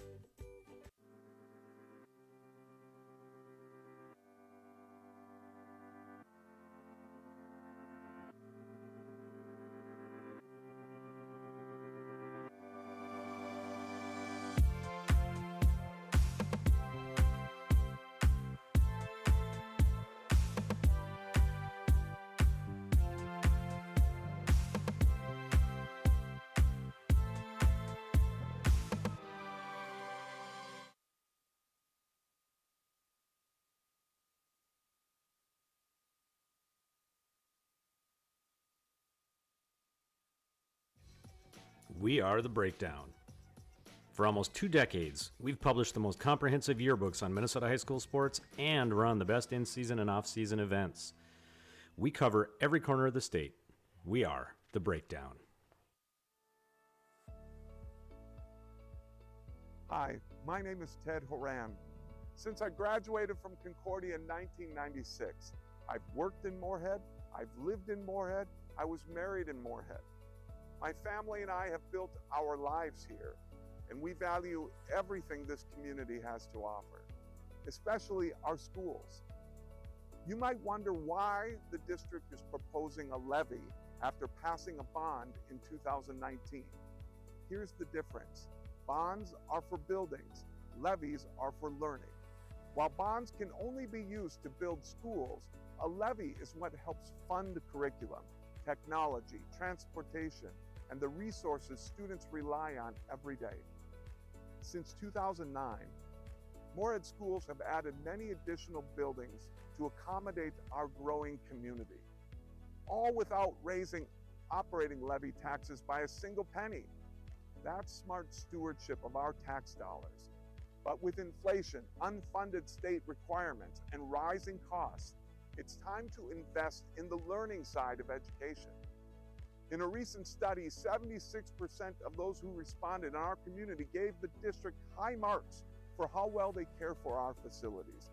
It shows we trust them to make smart decisions with our resources. I know I do. Moorhead is a community that invests in its future. Let's continue that tradition. Make sure your voice is heard this November.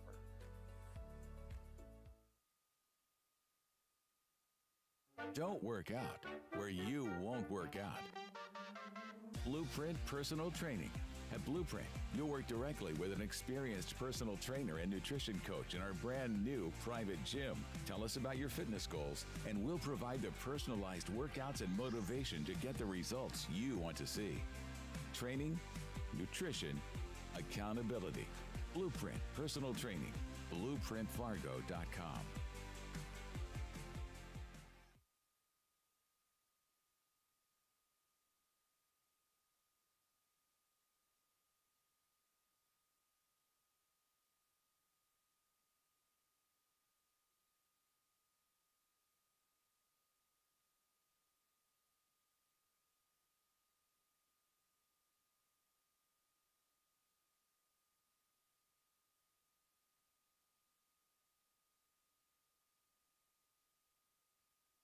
Before I became a real boy, life was easy. I just sat there doing sandwich stuff. But being alive is so hard. So if you don't want to get up to get a sandwich, you shouldn't have to.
Natural talent, physical gifts, training advantages. To become a champion, none of that matters. True champions are the ones who are comfortable working harder, staying later, and finding that competitive edge. They are never satisfied simply doing a good job, because those who transform themselves from local talent into local folklore are the ones who continually perform beyond their limits. Bell Bank, proudly supporting champions everywhere.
Northwest Blinds is a proud supporter of all Moorhead Spuds activities.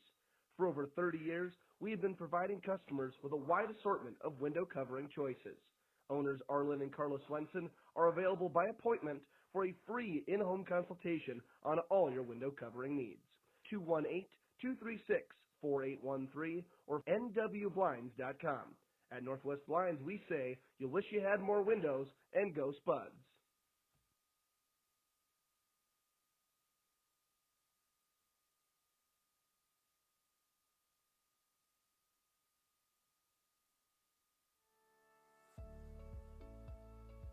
Hi, I'm Dr. Tim Downs, President of Minnesota State University Moorhead. Our university campus is proud to be a part of this vibrant and supportive community. Our strong partnerships with Moorhead Area Public Schools helps lay the foundation for student success. The Capital Projects Levy is an essential part of ensuring our pre-K to grade 12 schools have the resources they need, things like curriculum, up-to-date technology, safe transportation, and positive learning environments for students. Investing in our schools is investing in the future of Moorhead. It helps prepare students not only for college, but for the workforce and beyond. When schools thrive, the whole community benefits.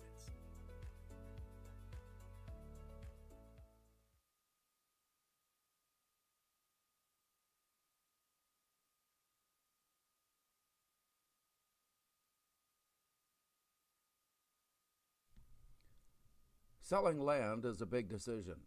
Knowing when and how to sell can be complicated.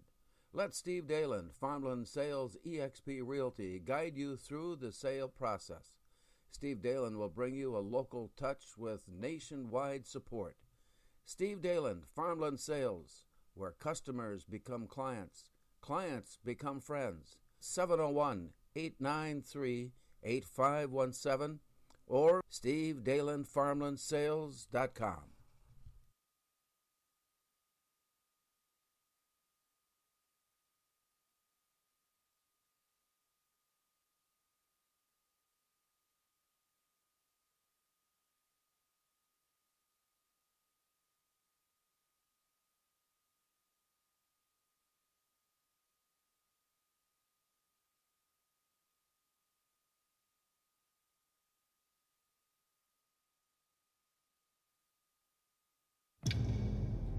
Start the engine, shine the light into the storm. Knuckles white, and the clock ticks. Time does not define me, it drives me. To keep roads, schools, and storefronts open. Although the job is done for now, the clock will always.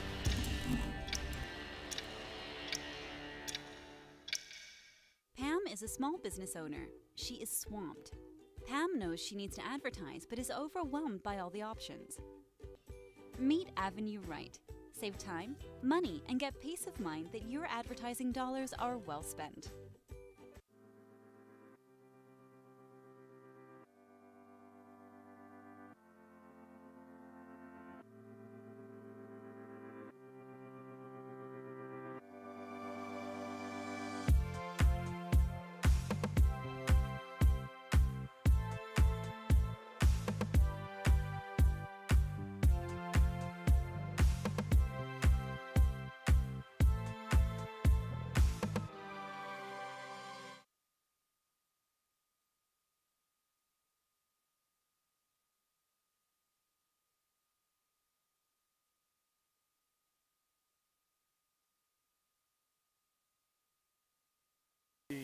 Maybe Jet Feeney one series, and then after that I think we're going to see other people in the game. There's no reason to do it because this game's pretty much, unless something really, really strange happens, they've got this game pretty well in hand. Elk River is weaving its magic once again as they lead Alexandria 38-14. That's at half. Oof, they got that running They just game have going. a way, don't they? They do. You know, about every 3 years they get a quarterback that can run that dead tee stuff and has great ball skills, and they are so hard to stop when they get that ball rolling. I've been fooled more than once with that offense that they run. Yeah, I've had a lot of people call it stuff that we can't say in the radio. but it works for them, and you know, not everybody can run what Moorhead runs, and quite frankly, not everybody can run what Elk River runs, and not very many people do anymore. There are some that give it a try, and some that have been very successful at their own level that have made it work. And Moorhead is still at the sideline getting ready. There they come back, break huddle, and come onto the field and get ready for a start. Carson Heinz leads the way out. Tay Rich is going to spot the ball down on the tee just inside the hash mark. Meanwhile, 3 receivers are lined up. The wind that has been blowing continues to blow basically across field, not end to end, but simply south to north. Yeah, and it's straight out of the south, isn't it? And it's hard. It's blowing well enough to be a factor. And so look for the Spuds with the conditions as we have it to put the ball on the ground more often here in the second half. Wow. End over end and beyond. It goes out of play. So from there, it'll be first down. Yeah, the wind didn't help that at all. That was just a good, solid, hard kick and went into the end zone, and they're not going to let them have a return. They'll have to get the ball in the 20. And I love watching special team coaches go nuts when the ball goes in the end zone. It's just good. They can't get a touchdown on us that way. So out of the break, Samuel Koulis and Alex Zimmer have rotated at quarterback. They rotated in the first half. Koulis again. Koulis that takes over. Zabreski is in motion. Back to pass to the far side, or on the run rather, to the far side, and stepping across the 22, maybe the 23-yard line. Give the runner a 3-yard gain. Yeah, they ran sweep right off the bat. Moore did a pretty good job of stretching that thing out. And of course, Rain Battle from his linebacker spot just followed him the whole way and made the tackle, and we got a personal foul face mask against Spuds. A little aggressive on the tackle. Yep, just a little bit. And now the situations like this is what helped Sauk Rapids score before the end of the half. They got good field position. They continued to get good field position, and they capped it off with a score. Yeah, you just can't give them free yards like that. Hudson Amoki in motion, now lines up on the wide receiver. One of the wide receivers on the far side. With the snap back to the look.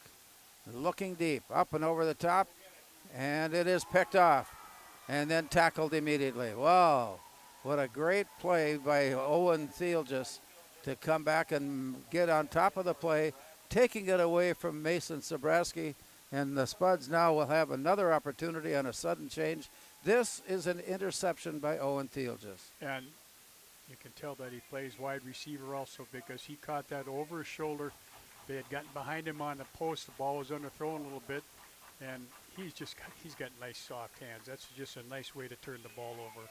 So Moorhead with the lead come onto the field here for their first possession of the second half at the 28-yard line. Rain Battle goes wide, far left side. Spuds will put a man in the slot there as well.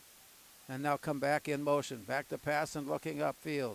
Forced out of the pocket, still looking, now rifles it to the near side. Threw it away. And just plain and simple threw it away. There was no place to go with it. Good secondary coverage by Sauk Rapids Rice to prevent the easy pass. Yep, and then they brought a linebacker late, and that flushed him out of the pocket so that whatever timing they were looking for for the routes was just kind of went out the window, and he just did the right thing and threw the ball 5 yards out of bounds. So that brings it back to the 28-yard line. And it'll be second down for the Spuds. Line to gain is at the 38. Wide receivers to the far side for Jet Feeney. He's got a couple of protectors run behind. Back to throw and then passes off to the far side. I can't tell. I think incomplete. He had it. He dropped it. Yep. Third down. Yep, threw it. Rufus had to kind of stretch out for the Rufus Kermay with running the out route. And the ball was thrown just a little too far outside. He couldn't quite haul it in. It was just off his fingertips. And it becomes a third down play for the Spuds as they work out of their own end of the field. And the wind is somewhat effective here. It's rolling the football away. It's catching it side to side, and it's got some balance that way. And finally, the referee comes in and spots it down, and this is where we'll play. Jet Feeney, a quick visit to his tight end on the far side before stepping back in the pocket and looks and throws. He's got his man wide open. He's got his man wide open, and he's across midfield to the 45-yard line, and that's a first down. Tay Rich again comes up in blistering speed to pick up a first down. And nice route combination that time. He was the inside of the trips players, and he just ran what I call an arrow route, where he found an open spot. Jet put it right on his fingers and picked up about 30 yards. So from there, it's first down for the Spuds. Formation, 3 receivers far side, 2 receivers near side. Alone in the backfield, quarterback Jet Feeney. Taking his time before running the play. He takes a look, leans, throws, and it was right on the money, but could not hang on. And David Mack comes up with a drop. Part of the problem there is he was so wide open that he couldn't hang on to it. There was nobody within 5 yards of him. He just kind of, he's so used to getting hit in the middle in there, and he was wide open and just dropped it. At the 45-yard line now for Moorhead in Sauk Rapids territory. 3rd and 10, or 2nd and 10 rather. 2nd and 10 as the Spuds go left to right. Down the line, first man in, and the run to about the 40. Now that's about a 5-yard pickup as they continue to wrestle and play for the football before the officials step in. And great job by Madison Sua. They ran that they ran that wham play inside. He got hit after about 4 yards, and he just kept churning his legs, and he picked up an extra 3, Larry. He's been a very productive runner. Yes, he is. Strong, agile, speed what needed. Madison Sua. So we take a look now on the play, and it's a quick toss, a screen set up on the near side. The catch made and the run towards the sideline. And the Rufus Kermy comes up with the run, and it's first down as he picks up enough yardage to move the chains. Yeah, just run that bubble screen, 2 receivers out in front of him, and he bends it back, found a nice angle, and nice block by Owen Fields is on the corner there to Spunger for the extra yards. Chains have been moved and put in place. An offensive adjustment at the line of scrimmage. Spuds send 2 receivers on the far side, one off the left side tackle. Another receiver on the near side. Here's the snap. A quick toss. His man is wide open. Makes the catch. Slips away. Still is working his way. And finally upended and brought down. I think that was Kermy again. Yep. Yes, Rufus Kermy.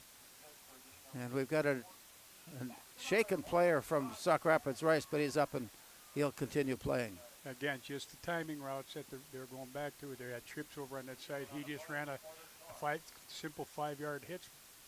Ball was thrown perfectly timed, and then with his speed, he makes people miss, Larry.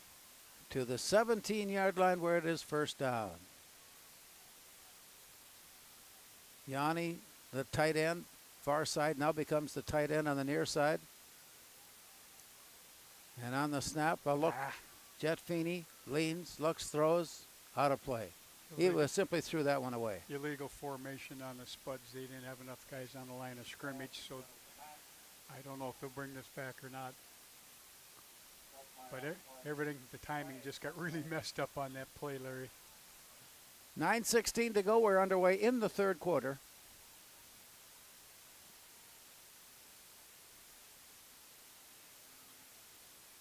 Take a look across as they get ready to set play rain battle. Standing in the middle of the huddle waiting for instructions. The penalty is declined. Yeah. And so they'll keep the ball where it was and move the down marker. From there it is 2nd down.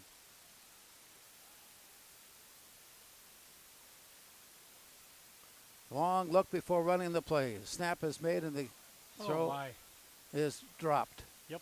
It was right there and on the receiving end, and so we're seeing some of those kinds of things as we get close to the goal line here. The Spuds are threatening to score and having trouble hanging on.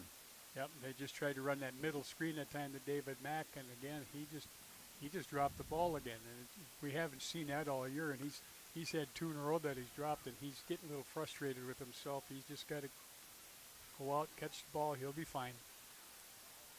Off the far left hash mark and moving in.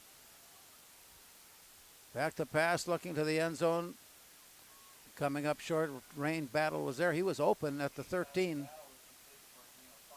And a 5-yard gain there.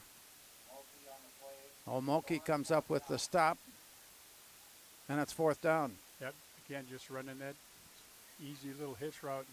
He tried to turn outside, and the corner did a nice job of keeping outside leverage on him and stopping him for no gain. You don't see that happen to him very often. Line to gain at the 8. Line of scrimmage, the 14.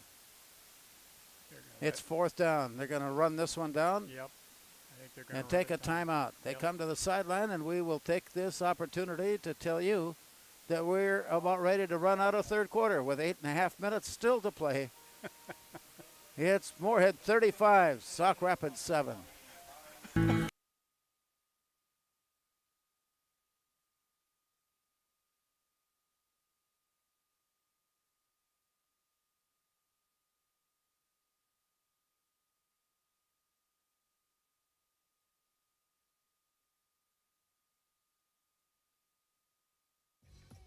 We are The Breakdown. For almost 2 decades, we've published the most comprehensive yearbooks on Minnesota high school sports and run the best in-season and off-season events. We cover every corner of the state. We are The Breakdown.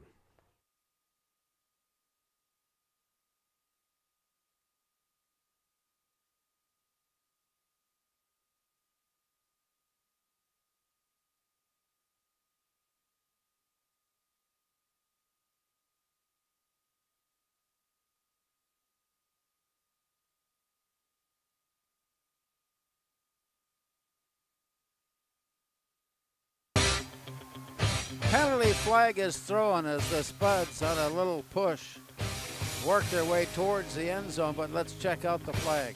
It's going to be a block in the back by Moorhead. Oh, well, we'll check that out, and that will nullify the nice run and the strong run and second effort run that the Spuds had. And they'll have to replay and rerun it over. They called holding. I thought he was going to call block in the back. The Moorhead coaches are very stressfully disagreeing with their call, Larry. Down on the well, it took sideline. away a touchdown. Yep. And it was a nice job, too, because they had a lot of blockers out in front. Good job. And I couldn't see who caught the ball. That's the problem.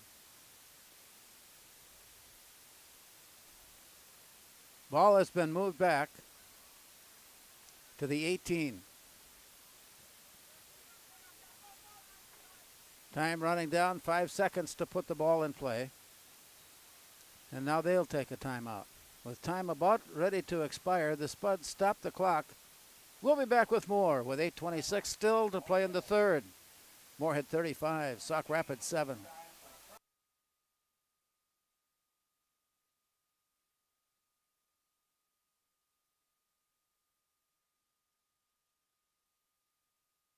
Don't work out where you won't work out. Blueprint Personal Training. At Blueprint, you'll work directly with an experienced personal trainer and nutrition coach in our brand new private gym. Tell us about your fitness goals, and we'll provide the personalized workouts and motivation to get the results you want to see. Training, nutrition, accountability. Blueprint Personal Training. BlueprintFargo.com.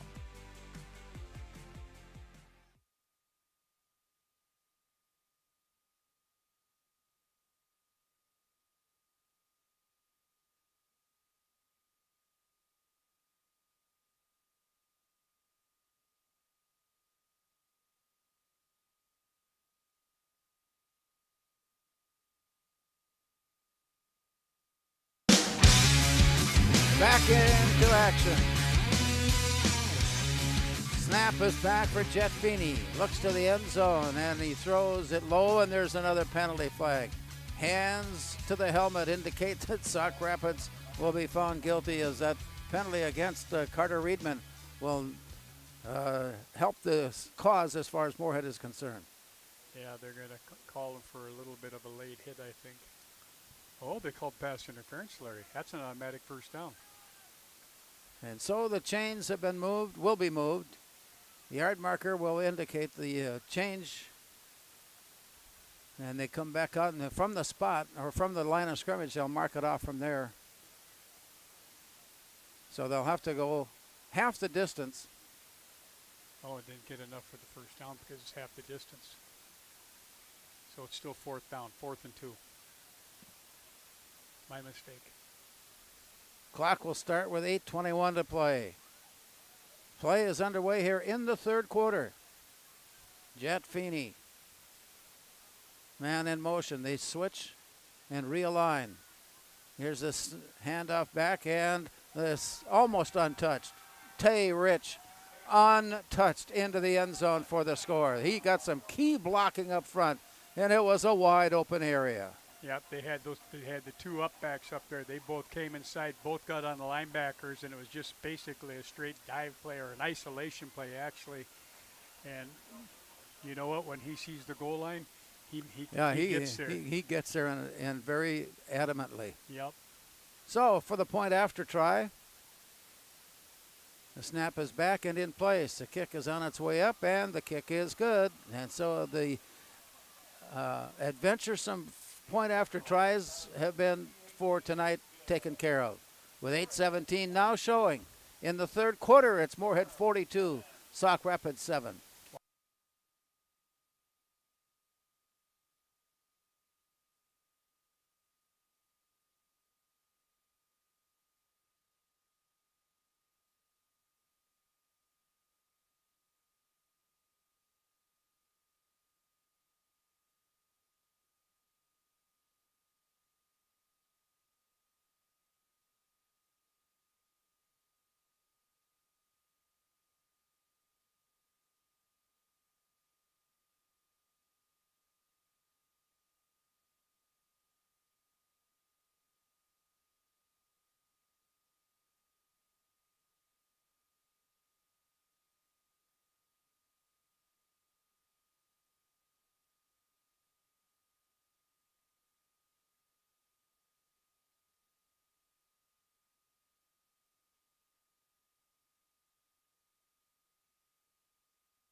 The Moorhead kickoff is in the end zone, and it'll come out to the 20-yard line, where it'll be first down for Sauk Rapids Race.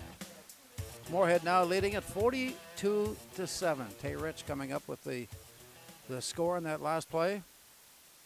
Moorhead nearly colliding with each other as they make line adjustments along the way as they get ready for this play from Sauk Rapids Race. Down the line, first man in, and the stop is made. Just a big He-Man stop along that front line from Moorhead. Yeah, and that was Mr. Kamara again. He's just been possessed. He came. They tried to run an inside zone play, and he just came across the offensive tackle's face and plopped him down for a loss. For somebody that was questionable, he's had a pretty good game on defense tonight. On second down and 11.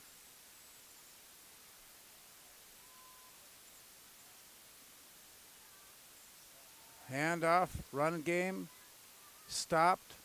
A couple of yards forward, but Kamara again comes up with a short gain on the play.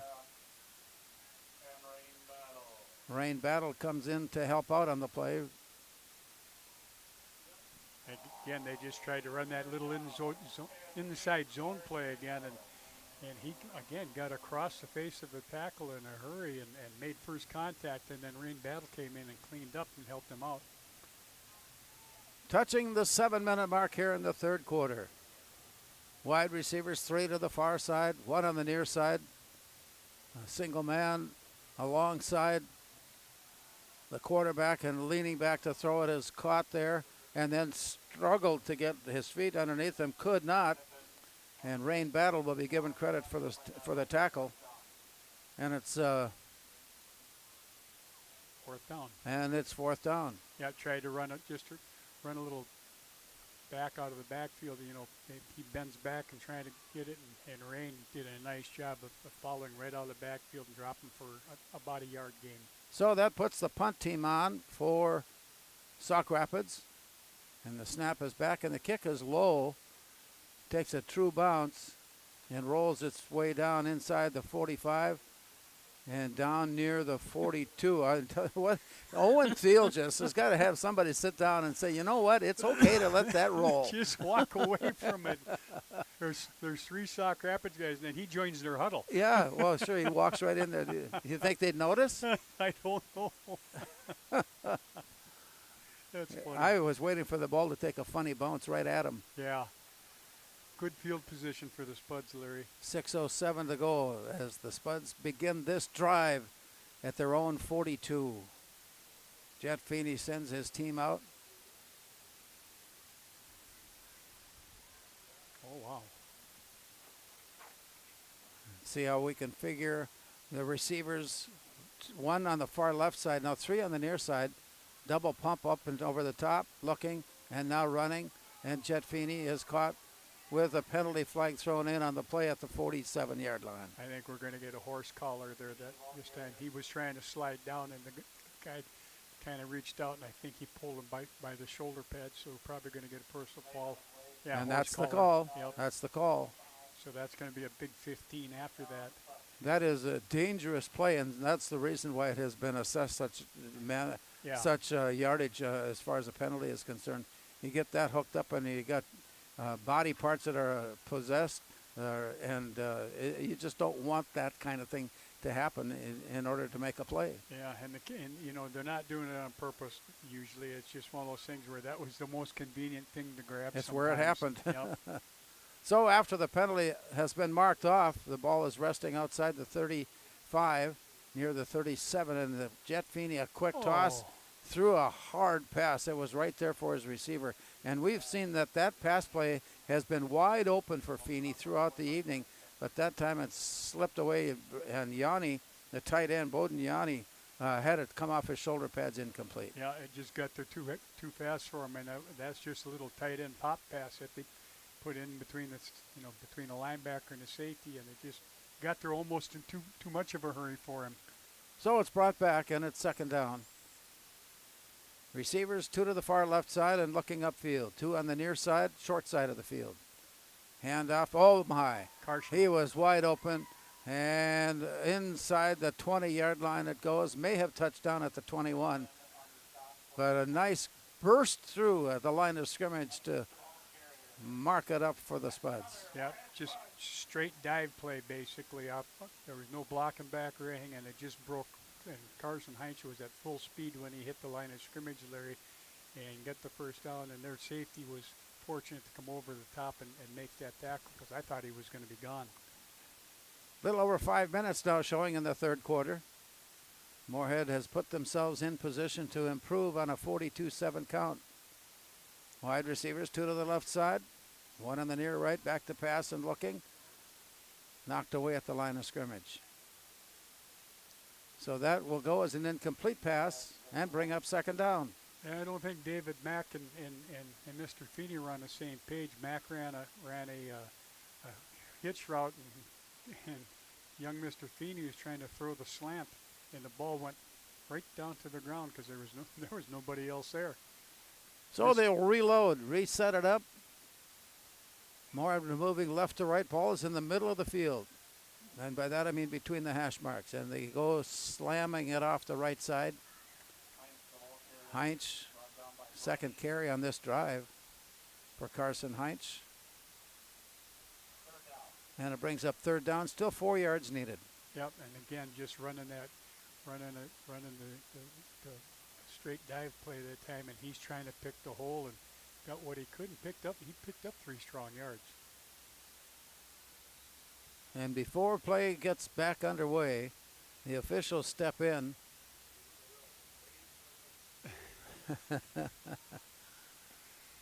They want a new 25-second clock. There we go. And they got it. So it'll start up from there.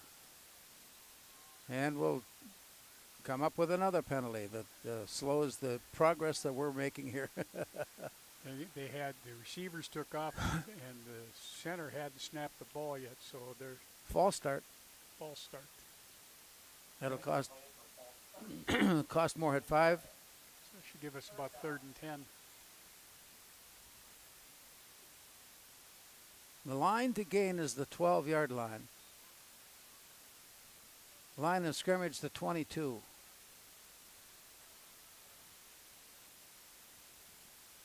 Wide receivers, far left side for Moorhead. 2 on the near side, clustered there. Jet Feeney looking, leaning, throwing. May have been intercepted at the sideline. Out of bounds. Nope, he got it. He had Yep, the it's an interception, and he had his feet down in bounds. And so Moorhead's turnover gives the ball back. Omoki coming up with the interception for Sauk Rapids, and the Storm will have a chance to drive it upfield. And you know, it's only, with all the passes he's thrown this year, Larry, that's only his 3rd interception thrown this year. Yeah, he's got a high percentage of completion. Yep, it's amazing. Absolutely amazing. Bemidji is leading Waconia in their last game of the season, 20-0.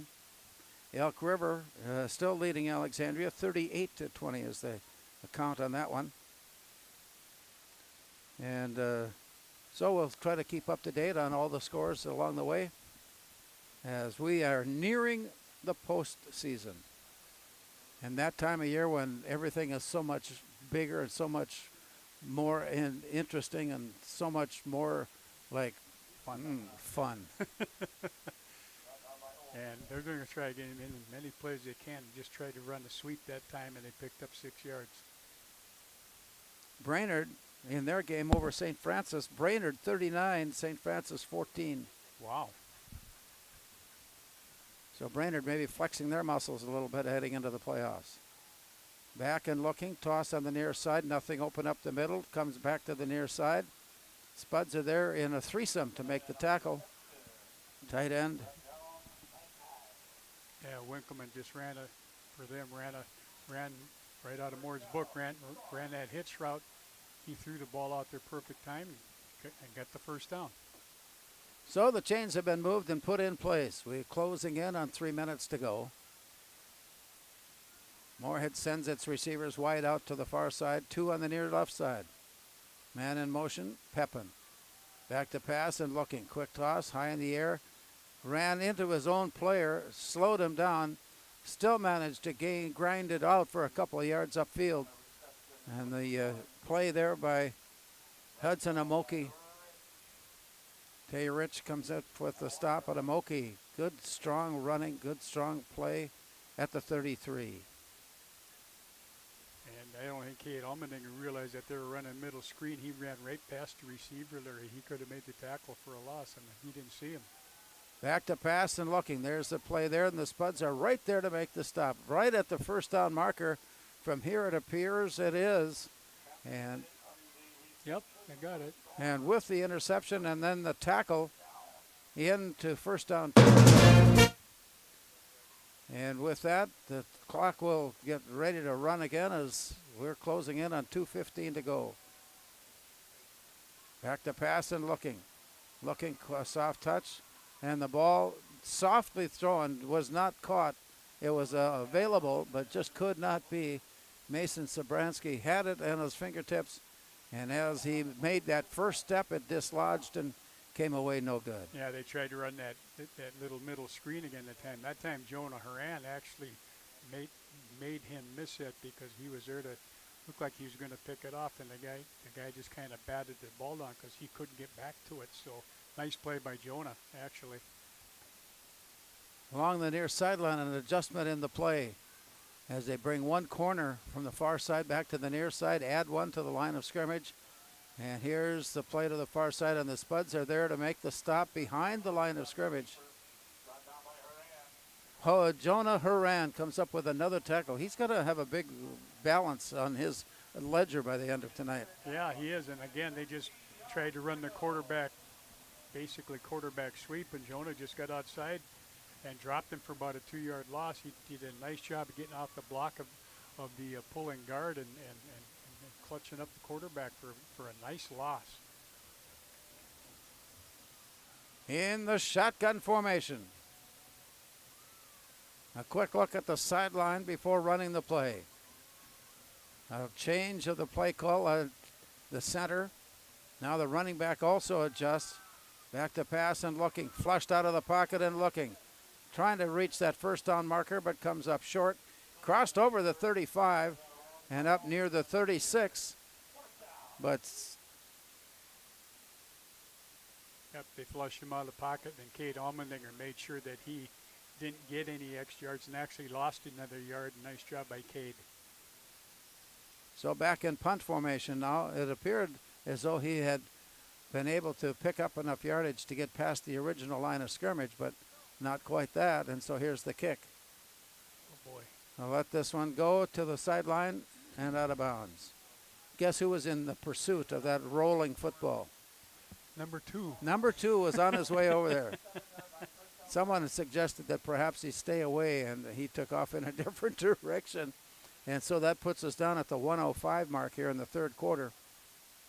And Moorhead has the football as they line up, and they'll get the football back at about where they left it behind here the last time they had possession.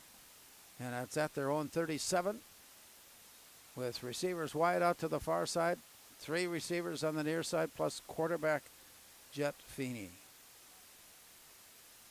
And in motion back and looking, here's Rain Battle. Makes the catch at the 45. He adds another 10 yards.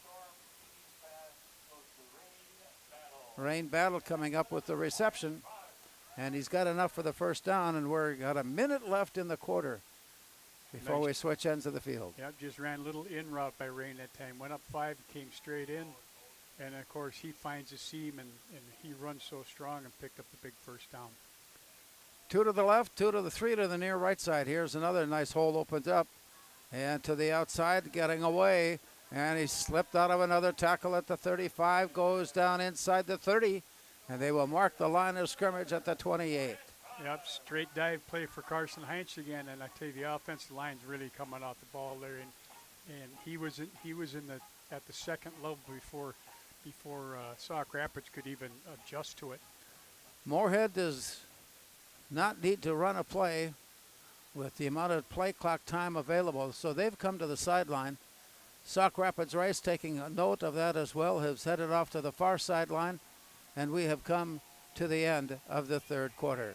As they complete their switch ends of the field, our score here tonight at Jim Goda Stadium is the Spuds 42 and Sauk Rapids Rice 7.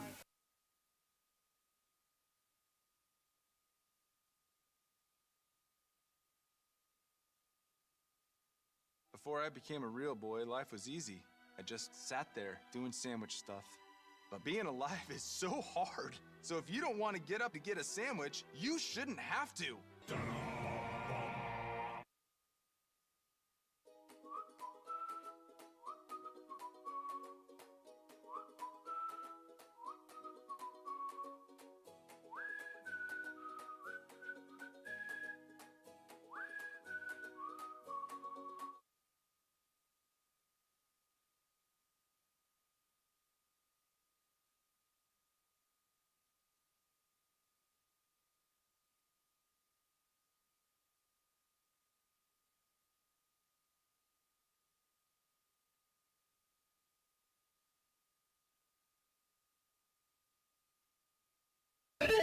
Rufus Kermey, and then Owen Theotis.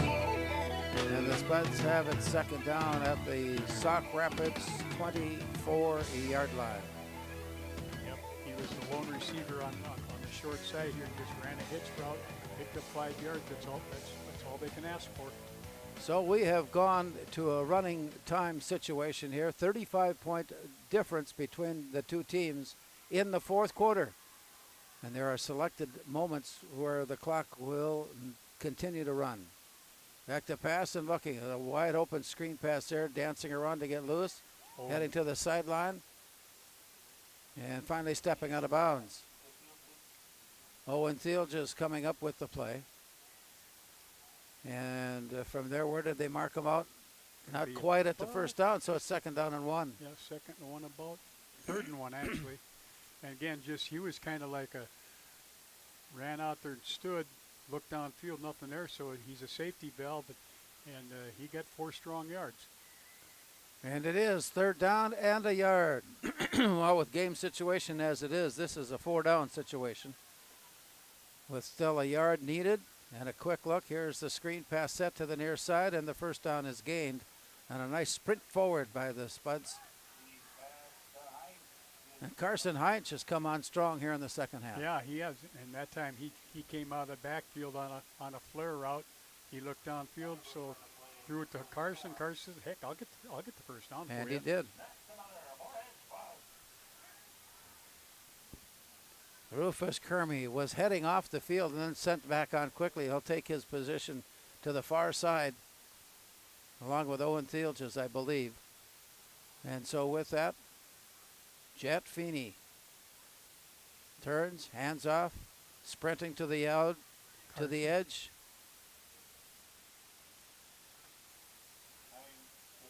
And Heinz again comes up with the carry for positive yards, marking it down near the 10-yard line. That time they ran a toss play to Carson. He got out there, and Bodignani did a nice job of sealing the edge so that he could pick up those extra couple yards and picked up a nice strong 5 yards off that toss play.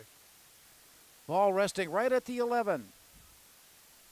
As play continues here at Jim Goda Stadium, this was a 35-0 game, Moorhead at half. Currently, both teams have scored, and that's common in game situations like this. You don't want to. They run their plays just to run their plays and don't get crazy with it. And this one is picked up and wrestled down and comes up short. At the 1. Oh, he was caught. He was turning his way out of a tackle and in, but then got dragged down from behind, and the tackle made there prevents the score, but they'll have it. First down. On the 1 yard line. That was David Mack that time. Again, just running that hitch route, and then he tried his darndest to get it in the end zone, but they weren't going to let him in. Moorhead does a little shifting without penalty. Here's the turn and the handoff, and short. Waiting to see. He came down at about just inside the 1 yard line. And Cade Almendinger there. See, there's another opportunity for him to get into the backfield and do his thing there. Yeah, because he's an outstanding fullback. He's a real good fullback, and unfortunately there wasn't much of a hole there for him that time. And he's still in the backfield. Cade Almendinger. Here's Jet Feeney with the handoff and the pitch out to the far side, and the catch is made. Touchdown. Catch is made. Touchdown, Moorhead.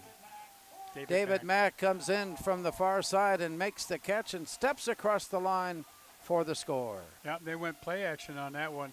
They faked the dive to Cade Almendinger, and then threw a quick slant, and of course the timing of it was perfect, and hit him out front and scored a big touchdown. And they're missing somebody on extra point.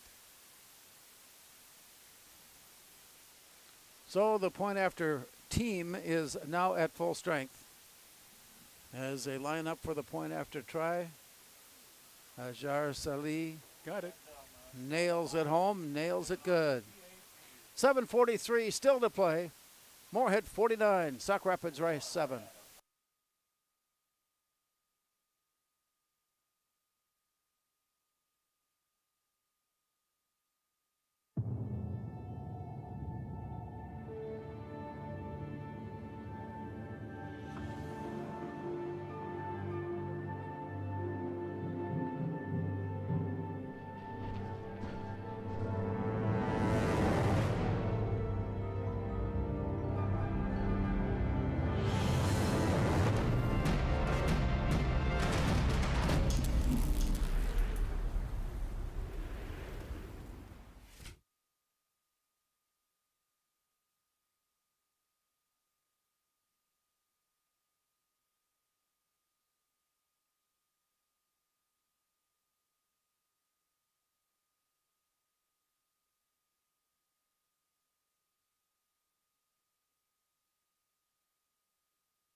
kickoff as they have improved their lead now 49-7. And here's the return by Sauk Rapids to the 10, to the 15 and 20. Up the sideline 25 and 30. Still on his feet as he gets to the 35.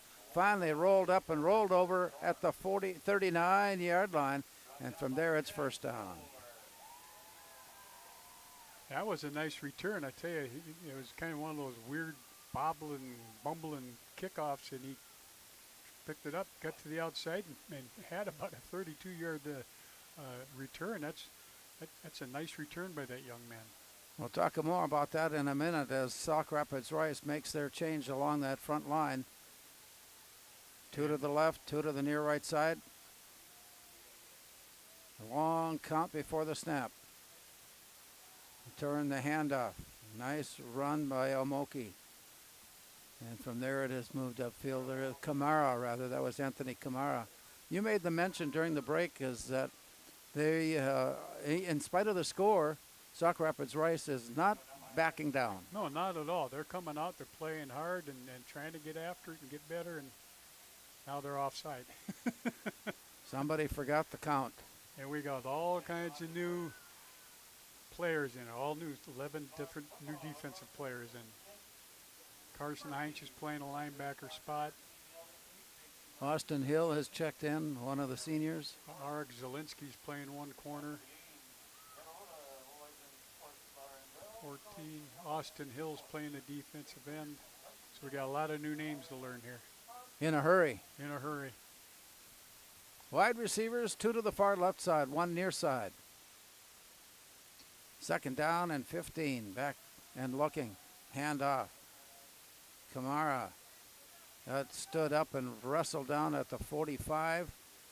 Gain of about 3 on the play. And it'll be third down. Riley Mayer is playing linebacker this time, and when they ran that dive play, he came up, reached in, and just hung on for dear life and made the tackle. Sweep. And this time the first down gain. There's another late penalty. This game has not going down in the books as one of the that the coaches. It's not the smoothest. No. And I think what they're going to get there is they got a face mask. He reached in and grabbed the face mask, and that's going to give them extra 15. And move closer and closer. And this is something that they struggled with early in the game, but now have been able to take advantage and gain position and have moved the ball down to the 36. And from there, it'll be first down for Sauk Rapids Rice. Yep, so. As they make their adjustments, line to gain is the 26-yard line. An adjustment, they're putting a tight end, Thurston. And now a play call change on the count.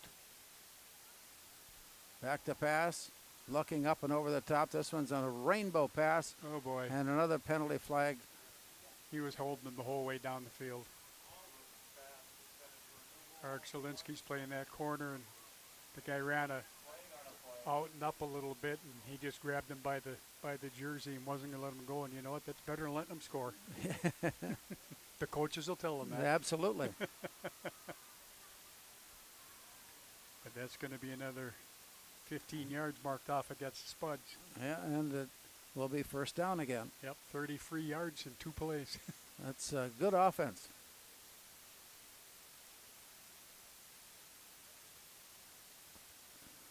Lining it up on the near side, 3 receivers. Long count, then back to pass and throwing. Catch was there, catch was not there. It was for only a moment. And Jack Downer was a little surprised he was on coverage on that one, Larry, and he had his hands out like this, and it was, I think it went right through his hands. It disappeared. So we'll try it again. From the Moorhead 26-yard line. Back the handoff straight up the left side, and then escapes the huddle and heads all the way over to the far side, dodging his teammates and other players that are lined up along the sideline. Yeah, that started as a draw play in the 3-hole area, and that bounced all the way outside. And a nice job by Pepin. Elk River leading 38-27 over Alexandria. They're nearing the end of that contest. And another run towards the goal line. Again, just running that little wham play up inside where they bring the tight end in, and he showed great patience trying to find the holder, and he picked up 7 yards. And moved the ball closer and closer. For Sauk Rapids, they would like nothing better than to finish this drive and finish this contest in the end zone. Here's a peek up the line and rolls all the way across the 3 to the 2 and marked down at the 1-yard line. I tell you, Pepin, he does a nice job of feeling his way through there and getting positive yards. So a quick visit in the huddle and then the step up to the line of scrimmage for the play into the end zone. Yes, there's the score. There's the touchdown. There are 6 points up on the board for Sauk Rapids. And it comes with 1:41 still to play. And Sauk Rapids Rice will take this with them on the bus trip home, and the fact that they just did not relinquish opportunities and were able to come away and put some scores on the board before the end. Yeah, and again, they've played hard the whole game. They've done a nice job, when they could. They're just a little, with all the new players they got in there, they just kind of stuck behind the 8 ball a little bit. Waiting for the snap, it's there. The approach. It's blocked. It is up, and it is good. And so with 1:41 still to play, it's Moorhead 49, Sauk Rapids 14.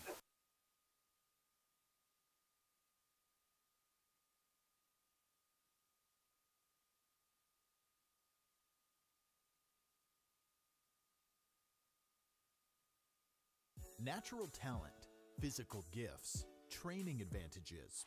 To become a champion, none of that matters. True champions are the ones who are comfortable working harder, staying later, and finding that competitive edge. They are never satisfied simply doing a good job, because those who transform themselves from local talent into local folklore are the ones who continually perform beyond their limits. Bell Bank, proudly supporting champions everywhere.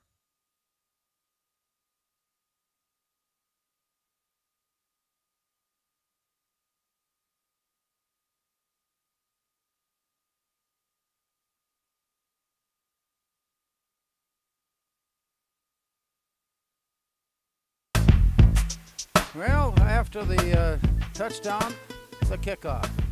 Gathered in at the 6, here's the return by Moorhead to the 15, the 20, and down at about the 23. So it'll be first down from there. Time is running short.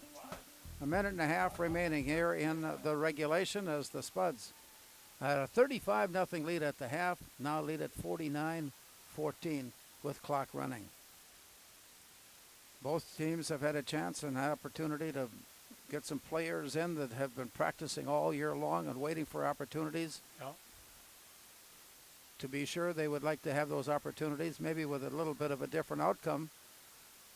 But on the field, for sure. Austin Dryberg has taken over at quarterback for Moorhead. Turns, hands off. Right side offensive line doing their job. Othman Rajab and Drew Benneking. I'm trying to see who the running back was. I can't tell. Counting down now from 36.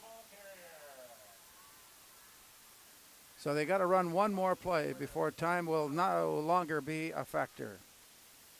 In our postgame, we'll try to catch up to date on all the other scores concerning Section 8 teams and an outlook on the future for Moorhead as the team runs it straight up the middle and stops at the 35-yard line. And they're going to let it run down and let it run down as the Spuds finish their regular season with an unbeaten mark at 8-0. We'll be back with a wrap-up of tonight's game. Our final score, Moorhead 49, Sauk Rapids Rice 14.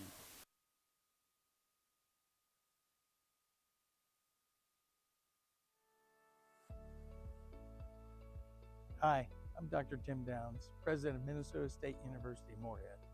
Our university campus is proud to be a part of this vibrant and supportive community. Our strong partnerships with Moorhead Area Public Schools helps lay the foundation for student success. The Capital Projects Levy is an essential part of ensuring our pre-K to grade 12 schools have the resources they need, things like curriculum, up-to-date technology, safe transportation, and positive learning environments for students. Investing in our schools is investing in the future of Moorhead.